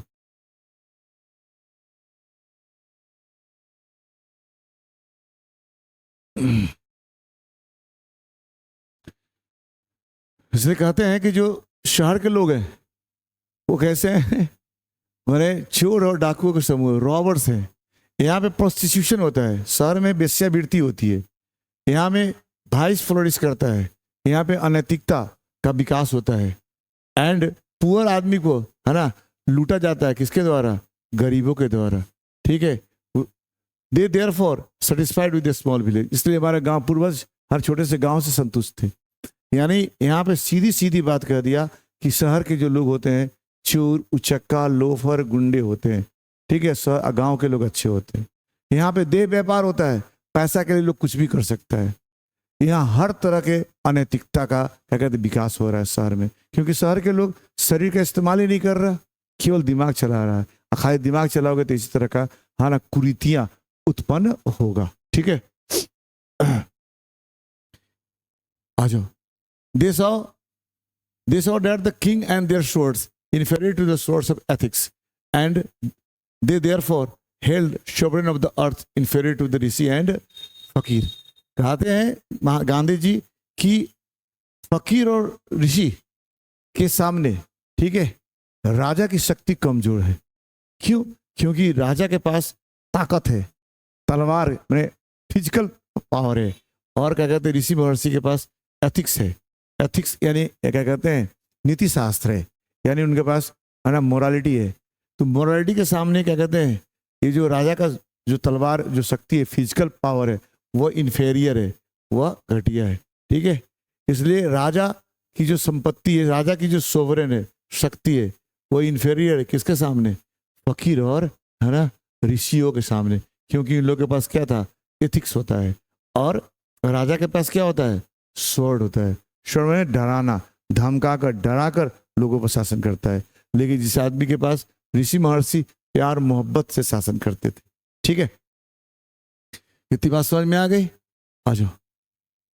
The nations would constitution like this fit to teach others to learn from others। कहता है जिस देश में इस तरह का नीति शास्त्र हो, वह देश दूसरे से सीखेगा कि दूसरे को सिखाएगा, दूसरे को सिखाएगा। और आजकल हम लोग दूसरे से सीखते हैं, इसी बात से इनको दिक्कत है। This nation had court, lawyers, doctors. They were all within bounds. Everybody knew their professions, not particularly superior. कहता है कि आज के ज़माने में देखोगे शहर में क्या है, कोर्ट है ना, वकील है, डॉक्टर है। कहता है ये बहुत पढ़े लिखे लोग, बुद्धिजीवी लोग होते हैं, यह डायरेक्टली किसी किसी को क्या कहते हैं, हानि नहीं पहुंचाते, इनका प्रोफेशन बहुत ही अच्छा माना जाता है। लेकिन ये लोग क्या कहते हैं, इनका काम जो है ना सुपेरियर नहीं है। क्यों नहीं है?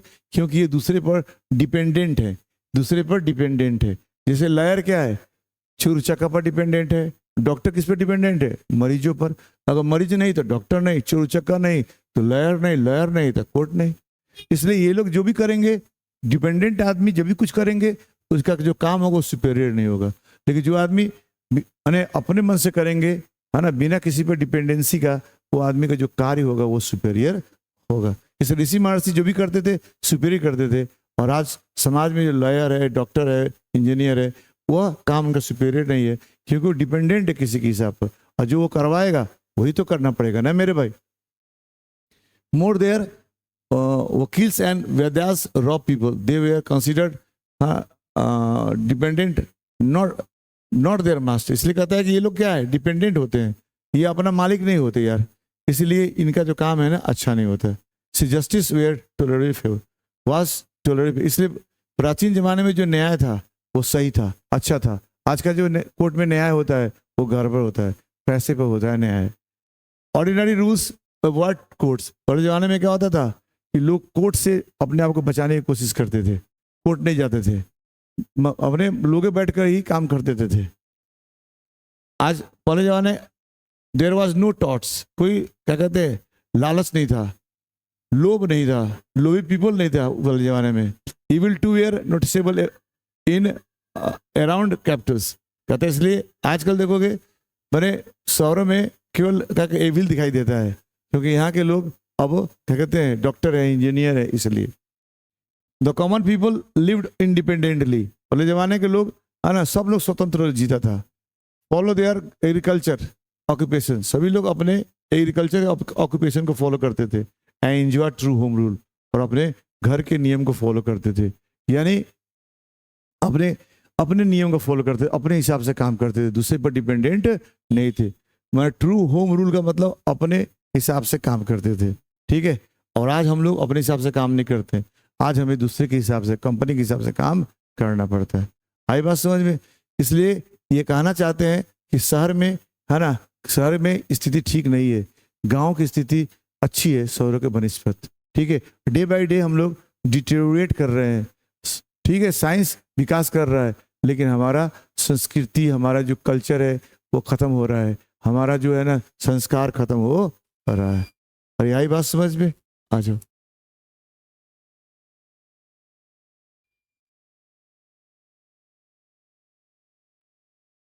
इसलिए कहता है Indian civilisation describes me as has been described by the votaries in no parts of the world and no civilizations have made it perfections। कहता है कि जिस तरह से मैंने भारत की सभ्यता का वर्णन किया है, वैसे भारत के जितने भी वक्त है वैसे वर्णन किया है। कहता है कि दुनिया में कोई भी सभ्यता ऐसा नहीं है जो लोगों को परफेक्शन सिखाता हो, भारत की सभ्यता को छोड़कर, ठीक है। इन सिविलाइजेशंस, भारत की सभ्यता क्या है, एलिवेट करता है, बढ़ाता है मोरालिटी को। और वेस्टर्न सभ्यता क्या है ना, बढ़ाता है इमोरालिटी को, ठीक है। इसलिए जो है लेटर मतलब गॉडलेस, यानी वेस्टर्न सभ्यता क्या है, भगवान विहीन है। और फॉर्मल मतलब इंडिया, वो बेस्ड ऑन गॉड है, भगवान पर विश्वास पर आधारित है, ठीक है। लो ये भी वर्ड मीनिंग है यार, देख लो, ठीक है।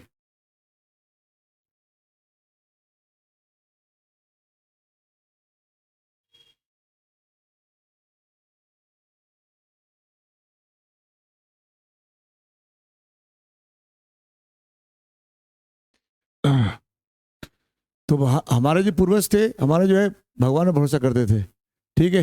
Show understanding and show believing, जो भारत के लोग जैसा समझते थे वैसे विश्वास करते थे, है ना। Every lover of India cling to the old tradition, old Indian civilisations can child हाँ टू द मदर्स ब्रेस्ट। कहता है भारत में जितने भी लोग हैं जो भारत से प्यार करते हैं, भारत की सभ्यता संस्कृति से ऐसे जुड़ कर रहेंगे जैसे एक बच्चा माँ के स्तन से चिपका हुआ रहता है, क्योंकि भारत भी तो एक माँ है और भारत की सभ्यता और संस्कृति उसकी दूध है, ठीक है, अच्छा, I am not hater of the West, कहता है कि हम वेस्ट के विरोध नहीं है।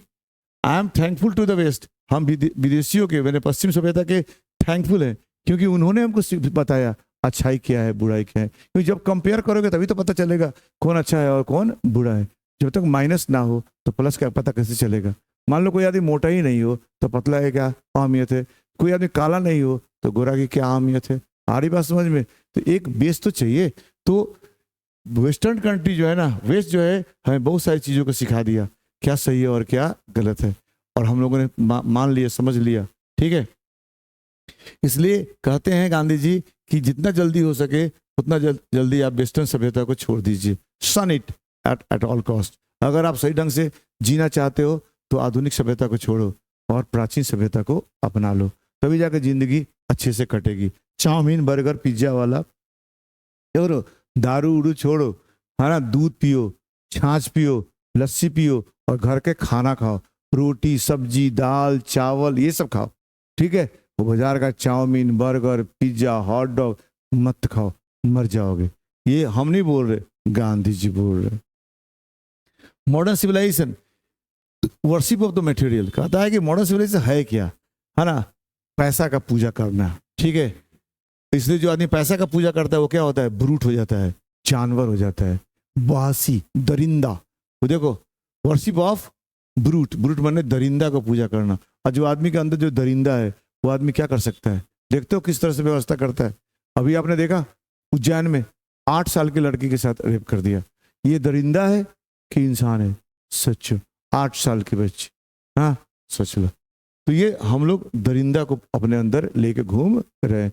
कब ये अपना रूप दिखा देगा इसकी कोई गारंटी नहीं है। बस ऊपर से केवल एजुकेशन है जिसको ढक कर रखा है। इट इज अनअडल्टरेटेड मटेरियलिज्म, कहा जाए शुद्ध पैसा है। यानी मॉडर्न सभ्यता केवल पैसा, बस और कुछ नहीं है। या पैसा ही बाप है, पैसा ही भगवान है, बस और कुछ नहीं। अगर एक बाप पैसा दे रहा है बेटा को, वो उसको बाप मानेगा। अगर बाप पैसा नहीं दे रहा है तो बाप को बाप वो नहीं मानेगा। ऐसा ये सभ्यता आ गया है, ठीक है। बाप बराना मैया और सबसे बड़ा रुपया, this is the condition of this world. ये बात कह रहे हैं गांधी जी, ठीक है। अनअडल्टरेटेड विशुद्ध मेटेरियलिज्म है, भौतिकवाद है। And modern civilisation is nothing, है ना, it does not think of a step of trim of the material. अगर भौतिकता निकाल दिया जाए आधुनिक सभ्यता से तो आधुनिक सभ्यता में कुछ है ये नहीं है। लेकिन प्राचीन सभ्यता में सब कुछ था, पैसा भी था और संस्कार भी था, धर्म भी था और धन भी था। कहा जाता है धन की रक्षा करना हो तो धर्म होना चाहिए। जिस आदमी का धर्म है वही धन की रक्षा करता है। जिसके पास धर्म नहीं है, जिसके पास संस्कार नहीं है, वो धन का रक्षा नहीं करता, धन ही उसको बर्बाद कर देता है। इससे धन को बचाना हो, धन की रक्षा करना हो, धर्म के राह को अपनाना पड़ेगा, तभी जाकर आप अपने धन को बचा पाओगे। समझ रहे हो कि नहीं? और आजकल का देखो, हाँ, तुरंत अमीर बन जाते हैं और तुरंत लोग, है ना, गरीब हो जाते हैं। है ना, मालिया साहब को देख लो, है ना, तुरंत इतना बड़ा कंपनी, बाद में दिवालिया भाग गया, ठीक है। हाँ, कौन मोदी था ना, नेहरू मोदी, जो क्या कहते हैं नक्षत्र डायमंड का क्या कहते हैं वो शोरूम चलाया करता था, और देखो तुरंत इतना बड़ा आदमी तुरंत वो भाग गया, ठीक है। हाँ, देश छोड़ के भगोड़ा हो गया, बादशाह का उसको भगोड़ा कर दिया। ये क्या है यार, भोग विलास, यही तो है। तो आज के ज़माने में कोई कब दिवालिया हो जाएगी इसकी कोई गारंटी नहीं है। इसलिए कह रहे हैं कि जो आधुनिक सभ्यता है केवल मन पैसा का ही पूजा है। इसलिए लोग पैसा के लिए आज कल सब कुछ करने के लिए तैयार है, धन धर्म संस्कार सब छोड़ दे रहा है, ठीक है। आप शहर में देखो इसका, है ना, आपको पूरा रूप देखने को मिलेगा। गांव में तो अभी कुछ कुछ बचा पड़ा है क्योंकि उतना भौतिकता वहां गया नहीं है, ठीक है।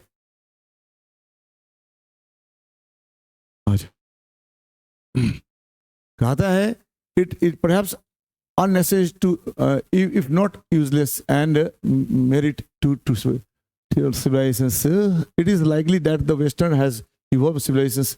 कहता है कि दोनों सभ्यता के बीच में तुलना करना बेकार है, पश्चिमी सभ्यता और पूर्वी सभ्यता। यानी तुलना करना बेकार है। वो अपने परिस्थिति के हिसाब से बनाया, हमने अपने परिस्थिति के हिसाब से बनाया। उसका एटमॉस्फेयर अलग है, हमारा एटमॉस्फेयर अलग है। उसका उसका क्या कहते हैं, एटमॉस्फेयर के हिसाब से खान पान बनाया गया, हमारे एक हिसाब से अपना बनाया गया। तो दोनों में कंपेयर करना ही मूर्खतापूर्ण है।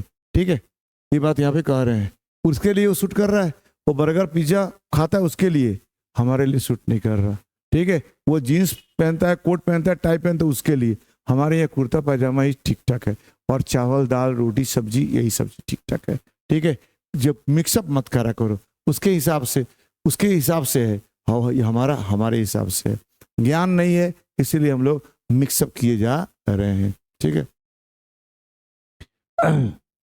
The distinguishing characteristic of modern civilisation is indefinite multiplication of human wants. कहता है कि अगर आधुनिक सभ्यता का अगर हम कैरेक्टरिस्टिक विशेषता में खोजे तो पता चलता है कि आधुनिक सभ्यता क्या है, मल्टीप्लिसिटी, हाँ ना, ह्यूमन वांट, इच्छा की वृद्धि है। हाँ ना, इच्छा की वृद्धि को क्या कहते हैं, मॉडर्न सिविलाइजेशन कहा जाता है। मॉडर्न सिविलाइजेशन विशुद्ध, है ना, ह्यूमन वांट्स को, है ना, क्या किया जाता है, करता है, मल्टीप्लाई करता है। हाँ ना, डिस्टिंग्विशिंग मैंने एकदम महत्वपूर्ण विशेषता आधुनिक सभ्यता का क्या है, हमारी इच्छाओं को बढ़ाना। Characteristic of the ancient civilisation, प्राचीन जमाने की जो सभ्यता थी, उसकी सभ्यता का विशेषता क्या था, उसके ऊपर रोक लगाना होता था। यानी प्राचीन सभ्यता में हमारी इच्छाओं पर रोक लगाना होता था, और वर्तमान सभ्यता हमारी इच्छाओं को, है ना, छोड़ देना होता है, बेलगाम कर देना होता है। इसलिए पहले जमाने में रिस्ट्रिक्ट रूल बना हुआ था, है ना, रूल था, हर चीज़ के पीछे रूल था। क्या संडे है तो आज ये नहीं खाना है, आज बृहस्पतिवार है तो ये नहीं करना है, हर चीज़ के पीछे, मंगलवार है तो ये नहीं करना था। तो हर चीज़ के पीछे कुछ ना कुछ रूल सेट किया गया था। ठीक है, तो पहले ज़माने में रोक था, आज के ज़माने में फ्री है। इसलिए मॉडर्न सभ्यता हर इच्छाओं को बढ़ाने वाला है, और आधुनिक जो प्राचीन सभ्यता था इच्छाओं पर रोक लगाने का काम किया करता था। That is the difference. इसलिए कहता है मॉडर्न और वेस्टर्न सभ्यता क्या है, insatiableness of arises really from the want of living faith in future. इसलिए जो आदमी मतलब क्या कहते हैं, इच्छाओं के पर जिएगा, वो हमेशा क्या कहते हैं, फ्यूचर में जिएगा। ठीक है, और जो आदमी क्या कहते हैं, मैंने इच्छाओं पर रोक लगाएगा, वो वर्तमान में जिएगा। Eastern civilisations arises believe and spite of the ourselves in a future state and exist the divine power. कहता है कि जो आदमी मैंने क्या कहते हैं, इच्छाओं पर रोक लगाता था, वो वर्तमान में जीता था, वो कोई भविष्य की बात नहीं करता था। ठीक है, इसलिए क्या कहते हैं, और आज के ज़माने के जो है, जो वांट के पीछे भागेगा, वो हमेशा फ्यूचर के, आज नहीं कल हो जाएगा, अरे या कल कुछ ने देखा है। ठीक है, इसलिए भारत जो था वो कोई भागम भाग में नहीं था, स्थिर था। 5 रुपया कमाया उसी में खुश, तुम 5 लाख रुपया कमाओ उसमें कोई दिक्कत नहीं है। लेकिन आज के ज़माने में क्या है, हाँ हम अपने दुख से परेशान नहीं है, अगले के सुख से परेशान है। हाँ डट्स, अरे तुम 5 के लायक हो तो 5 कमाओ, खुश रहो। हमारे ज़माने में ऐसे ही था, हम 5 रुपया कमा के हम 5 के लायक उसी में खुश, जो 500 रुपया कमा रहा उसमें वो खुश, किसी से लेना देना नहीं था, क्योंकि उसमें, है ना, वांट नहीं था हमारे पास, जितना है उसे सेटिस्फेक्शन था। तो that was the difference between, है ना, modern civilisations and ancient civilisations. Some immediate and brilliant results of the modern inventions are maddening. कहता है कि मॉडर्न सभ्यता जो है ना, जो कुछ इन्वेंशंस किया है, जो आविष्कार किया है, उससे क्या हो जाएगा, आदमी पागल हो जाएगा। अगर उसको रोक दोगे तो पागल हो जाएगा। ठीक है ना। इससे आधुनिक सभ्यता में कोई भी चीज़ जो बनी है उसको रोको तो पागल हो जाओगे। आज मोबाइल है, लड़कों से मोबाइल छीन लो, लड़कियों से मोबाइल छीन लो, वो जी पाएगा? उसका जिंदगी टूट जाता है। ठीक है, अब देखो हम लोग को गर्मी लगता है तो एसी कूलर पंखा के बन गया। अगर पंखा और एसी कूलर ना हो तो रह पाओगे? हम लोग उसके गुलाम हो गए मेरे भाई। इसलिए कहता है कि आज के ज़माने में जो मॉडर्न इन्वेंशन है उसको अगर रोक दिया जाए, है ना, उस पर रोक लगाया जाए तो आदमी पागल हो जाएगा। ठीक है, I have no manner of doubt that the victory of man lies in the resistance. कहता है इंसान तभी सफल हो सकता है जब अपनी इच्छाओं पर रोक लगाएगा। जो आदमी अपनी इच्छाओं पर रोक नहीं लगाएगा उसकी विकास नहीं हो सकता। तुम्हारा विकास तभी होगा जो तुम अपने ऊपर रोक लगाओगे। आ रही बात समझ में? We are in danger bartering away the permanent goods for the temporary pleasure। कहता है कि हम लोग खतरे में है क्योंकि हम लोग क्षणिक सुख के लिए, है ना, परमानेंट चीज को छोड़ रहे हैं। जैसे कि मजा आ रहा है, हाँ, 2 गिलास दारू पीने से मजा आ रहा है, क्षणिक सुख है, बाद में क्या होगा, परमानेंट दुख होगा कि नहीं, किडनी फेल, लीवर फेल हो जाएगा। आ रही बात समझ में? तो इसलिए भारत के जो पूरे दुनिया के लोग क्या है, क्षणिक सुख के लिए जो मैंने क्या कहते हैं सातवां चीज है उसको तुम नष्ट कर रहे हो, जो क्या कहते हैं जो परमानेंट चीज है उसको बर्बाद कर रहे हो। ठीक है। Just in the western they have made their wonderful discoveries as material. Similarly, Hinduism made marvelous conventions in the religion and spirit. कहता है कि यूरोपियन कंट्री मैंने क्या कहते हैं वस्तुओं में खोज किया है, यानी गाड़ी बनाया, रेल बनाया, हवाई जहाज बनाया, बल्ब बनाया, ठीक है, पंखा बनाया। लेकिन भारत क्या किया, भारत ने खोज किया अध्यात्म में, धर्म खोजा, आध्यात्म खोजा, आत्मा खोजा, है ना, ये सब खोजा। तो दोनों ही साइंस है, यानी रिलीजन एंड जो साइंस है सो दोनों ही साइंस है। एक ऑब्जेक्टिव साइंस है और एक सब्जेक्टिव साइंस है ना। क्योंकि जो साइंस तुम पढ़ते हो क्या है, ऑब्जेक्ट, वस्तु का विशेष ज्ञान को विज्ञान बोलते हैं। तो वहाँ वस्तु होता है, उसको लैब में ले जाकर उसको उस प्रयोग करके उससे कुछ ज्ञान लेते हैं, उसी ज्ञान को हम कहते हैं विज्ञान।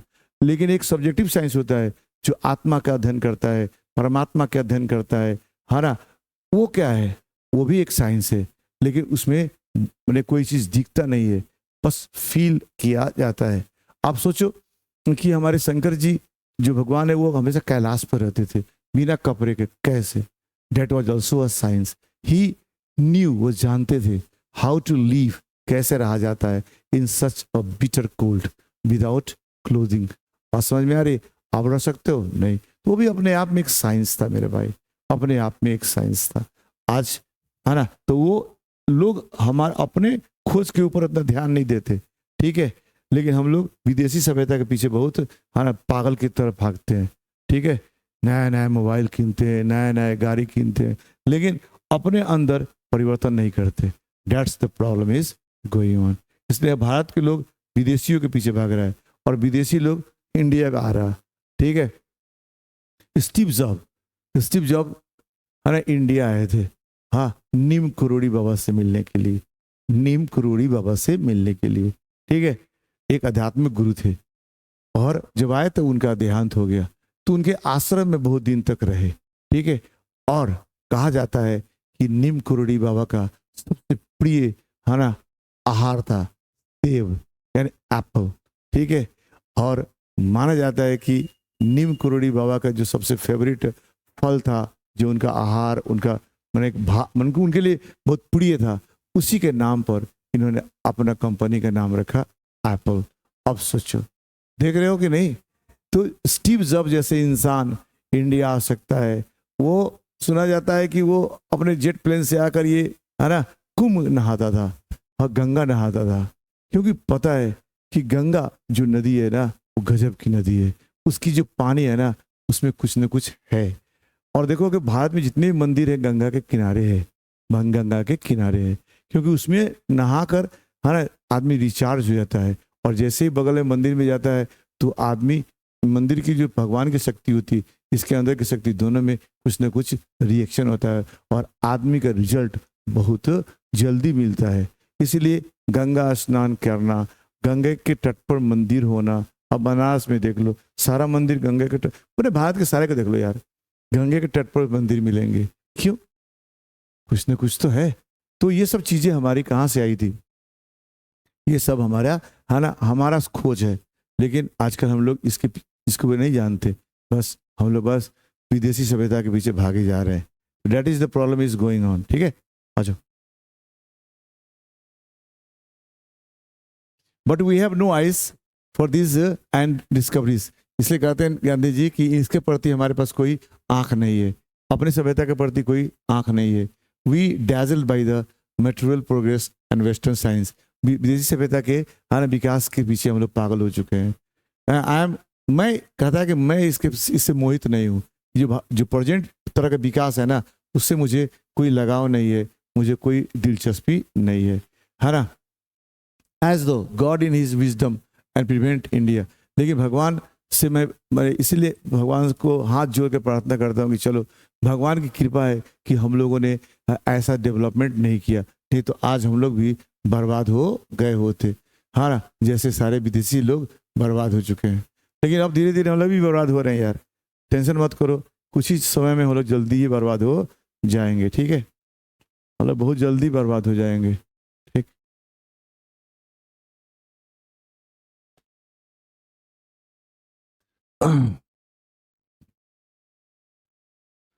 कहता है Hinduism that the keeps they alive still now it has witness of the fall of the Babylonia. कहता है भारत की सभ्यता ने, है ना, बेबीलोनिया की सभ्यता को गिरते हुए नष्ट होते देखा, सीरिया की सभ्यता को नष्ट होते देखा, पर्सिया की सभ्यता को नष्ट होते देखा, मिस्र की सभ्यता को नष्ट होते देखा, है ना।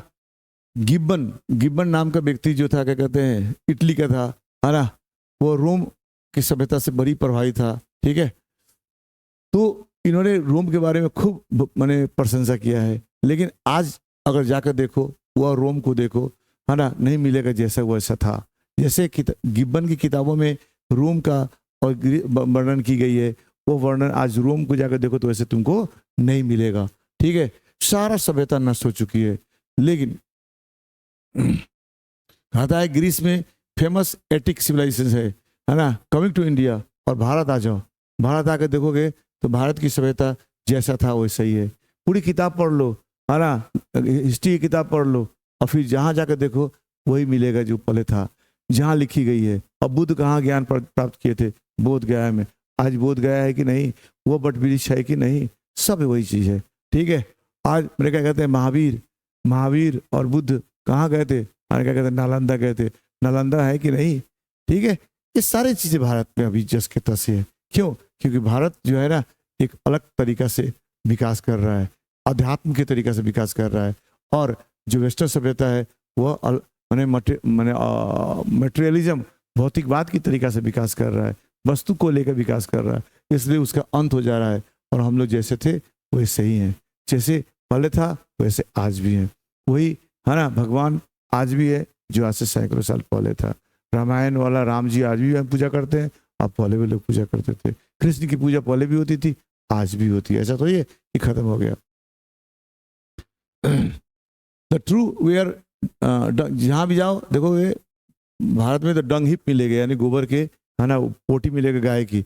लेकिन अगर वहाँ खोदोगे तो यहाँ कुछ ना कुछ खजाना मिल जाएगा, क्योंकि बहुत कुछ यहाँ पे दबा हुआ है।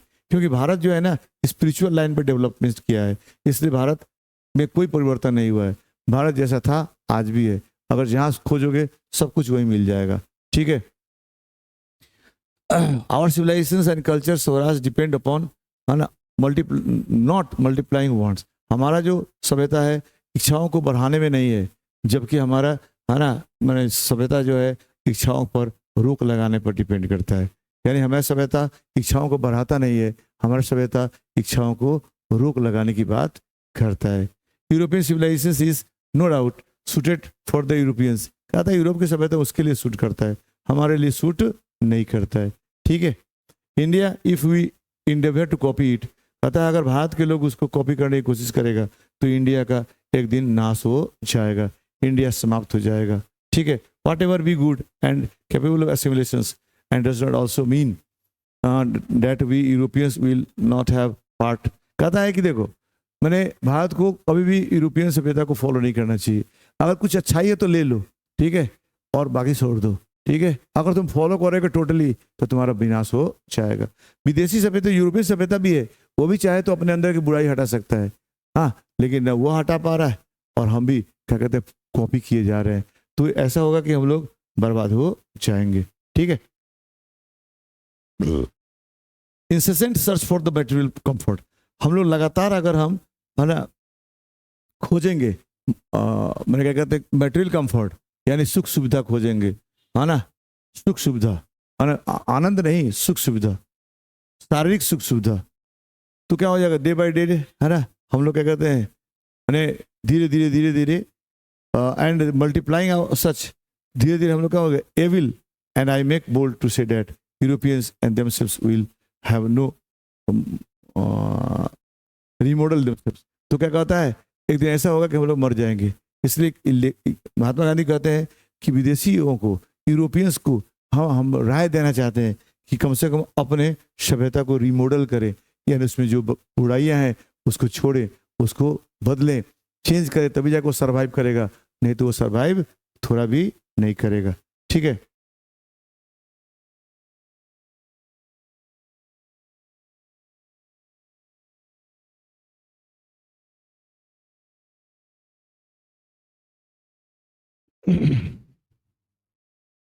ठीक है,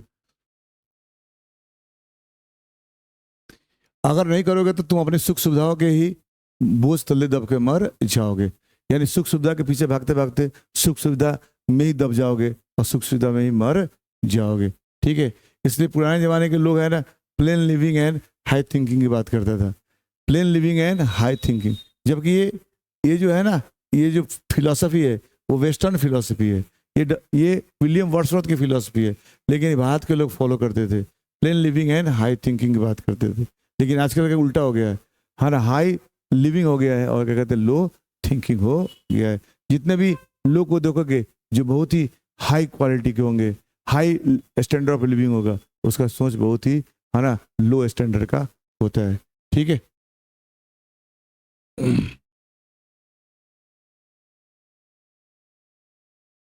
इसलिए कहता है सभ्यता, मैंने देखा जाए तो इच्छाओं के बढ़ाने में नहीं है, इच्छा पर रोक लगाने में ही सभ्यता कही जाती है। अगर रियली में सभ्यता की बात किया जाए तो सभ्यता का मतलब होता है इच्छाओं पर रोक लगाना, न कि इच्छाओं को बढ़ाना। आई बात समझ में? A certain degree of physical harmony and comfort necessary.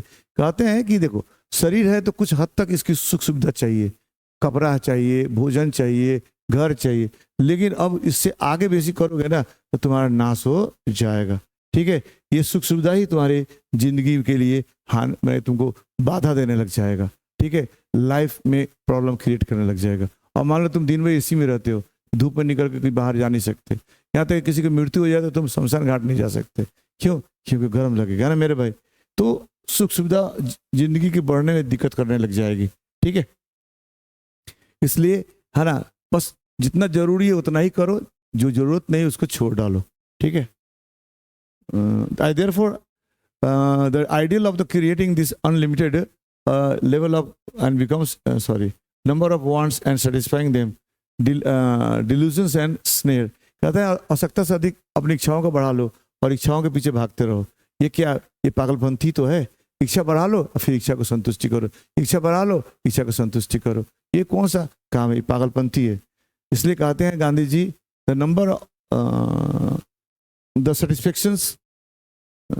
satisfaction of one physical needs event intellectual needs of one's narrow selves and must meet a certain point and stop degenerating physical intellectuals voluptuousness। कहता है देखो यार, एक शारीरिक need और एक मानसिक need दोनों की अलग अलग है, दोनों एक पॉइंट पर मीट करना चाहिए, उससे आगे नहीं जाना चाहिए। नहीं तो क्या हो जाएगा, हम लोग विलासिता हम लोग पास आ जाएगा और हम लोग विलासिता में मर जाएंगे। इसलिए आज के ज़माने में देखोगे हम लोग अपने मैंने विलासिता में ख़त्म हो जाएगा। एक सुने होगे नवाब कौन शुजा-उद-दौला था, जब अंग्रेज उसको पकड़ने आए तो क्या कहते हैं, उसको चप्पल पहनाने वाला कोई नहीं था। हाँ, बेड पर से उतरता था तो कोई चप्पल पहनाता था, वो नहीं था, तो अंग्रेज उसको पकड़ के ले गए। यानी हम लोग भी इतना सुख सुविधा के पीछे पागल हो जाएंगे कि हम लोग सुख सुविधा के चक्कर में ही मर जाएंगे। अब हम लोग गाड़ी से चलते हैं, पैदल चलते नहीं है, थोड़ा सा पैदल चलते तो हाफनी धर लेता है, हो सकता है कि हार्ट फेल हो जाए कि नहीं। अब घर से आप रहते हो है ना एसी में, बाहर निकलोगे सन स्ट्रोक मार देगा, मर जाओगे कि नहीं मर जाओगे। अब धूप में निकलवे नहीं करते हो, विटामिन डी की कमी हो जाएगी, विटामिन डी की कमी हो जाएगी तो कैल्शियम का ऑब्जॉर्प्शन नहीं होगा, और कैल्शियम का ऑब्जॉर्प्शन नहीं होगा तो हड्डी कमजोर हो जाएगा, थोड़ा सा कोई हाथ ऐसे कर देगा हाथ टूट जाएगा। तो भाई बहुत प्रॉब्लम है, तो हम लोग अपने सुख सुविधा में ही मर जाएंगे। इसलिए गांधी जी कहते हैं, a man must arrange physicals and culturals so that the body they do not hinder and service of the humanity. इसलिए कहता है कि हमारे मानसिक और शारीरिक दोनों में एक सामंजस्य होना चाहिए, ताकि हम मानवता का सेवा करने में है ना हमें अवरोध पैदा ना हो जाए। नहीं तो हो जाएगा कि हमें सुख सुविधा के चलते और मानवता की सेवा नहीं कर पाएंगे। अब बताओ, किसी आदमी का देहांत हो गया और शमशान घाट जाना है, 1 किलोमीटर पैदल चलना है। अब जो आदमी एसी में रहता है और गाड़ी पे चलता है, वो पैदल जा सकता है क्या? तो सामाजिक कार्य कर पाएगा क्या? वो नहीं ना कर पाएगा। इसलिए कहते हैं physical and cultural circumstances so that so that they do not hinder him in service of the humanity। अगर दोनों में बैलेंस हो जाएगा तो हम मानवता का सेवा कर पाएंगे, अगर बैलेंस नहीं होगा तो हम सेवा नहीं कर पाएंगे। ऑन विच है ना हिज एनर्जी शुड कंसंट्रेट, क्योंकि हमें हमारा पूरा फोकस क्या होना चाहिए? मानवता का सेवा। और मानवता का सेवा कब होगा? जब हमारा मानसिक और शारीरिक दोनों जो वांट है एक बिंदु पर, मैंने क्या कहते हैं, मिलना चाहिए। शरीर को जो जरूरत है वो दे दो, मन को जो जरूरत वो दे दो, आवश्यकता से अधिक कुछ करने की जरूरत नहीं है। जितना अधिक तुम सुख सुविधा बढ़ाओगे, जितना ही तुम अपने मन को बढ़ाओगे, उतना ही तुम परेशान रहोगे। और एक परेशान आदमी कभी मानवता की सेवा नहीं कर सकता। एक मैंने भूखा आदमी कभी किसी को खाना खिला सकता है क्या? एक प्यासा आदमी किसी को पानी पिला सकता है क्या? नहीं। आपको संतुष्ट होना पड़ेगा, तभी जाके किसी को तुम दे सकते हो। और संतुष्ट कब होगा? जब शारीरिक और मानसिक सुख एक पॉइंट पर है ना आकर रुकेगा तब, नहीं तो हम उसी में डूबते डूबते मर जाएंगे। हमारी बात समझ में? तो मानवता का सेवा नहीं होगा, और जब मानवता का सेवा नहीं होगा तो इस दुनिया में आने का आपका मैंने पर्पस ही सक्सेसफुल नहीं होगा। तुम आए क्या करने के लिए हो? खाकर बच्चा पैदा कर मरने के लिए? ये तो जानवर भी करता है मेरे भाई। आई बात समझ में? चलो जी, इतना हो गया, देखते हैं और भी आगे है क्या।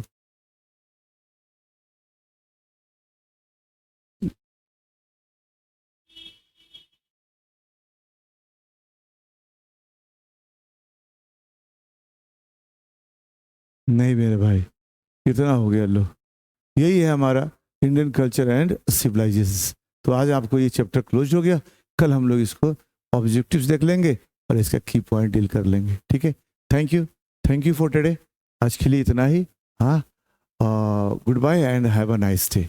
Thank you.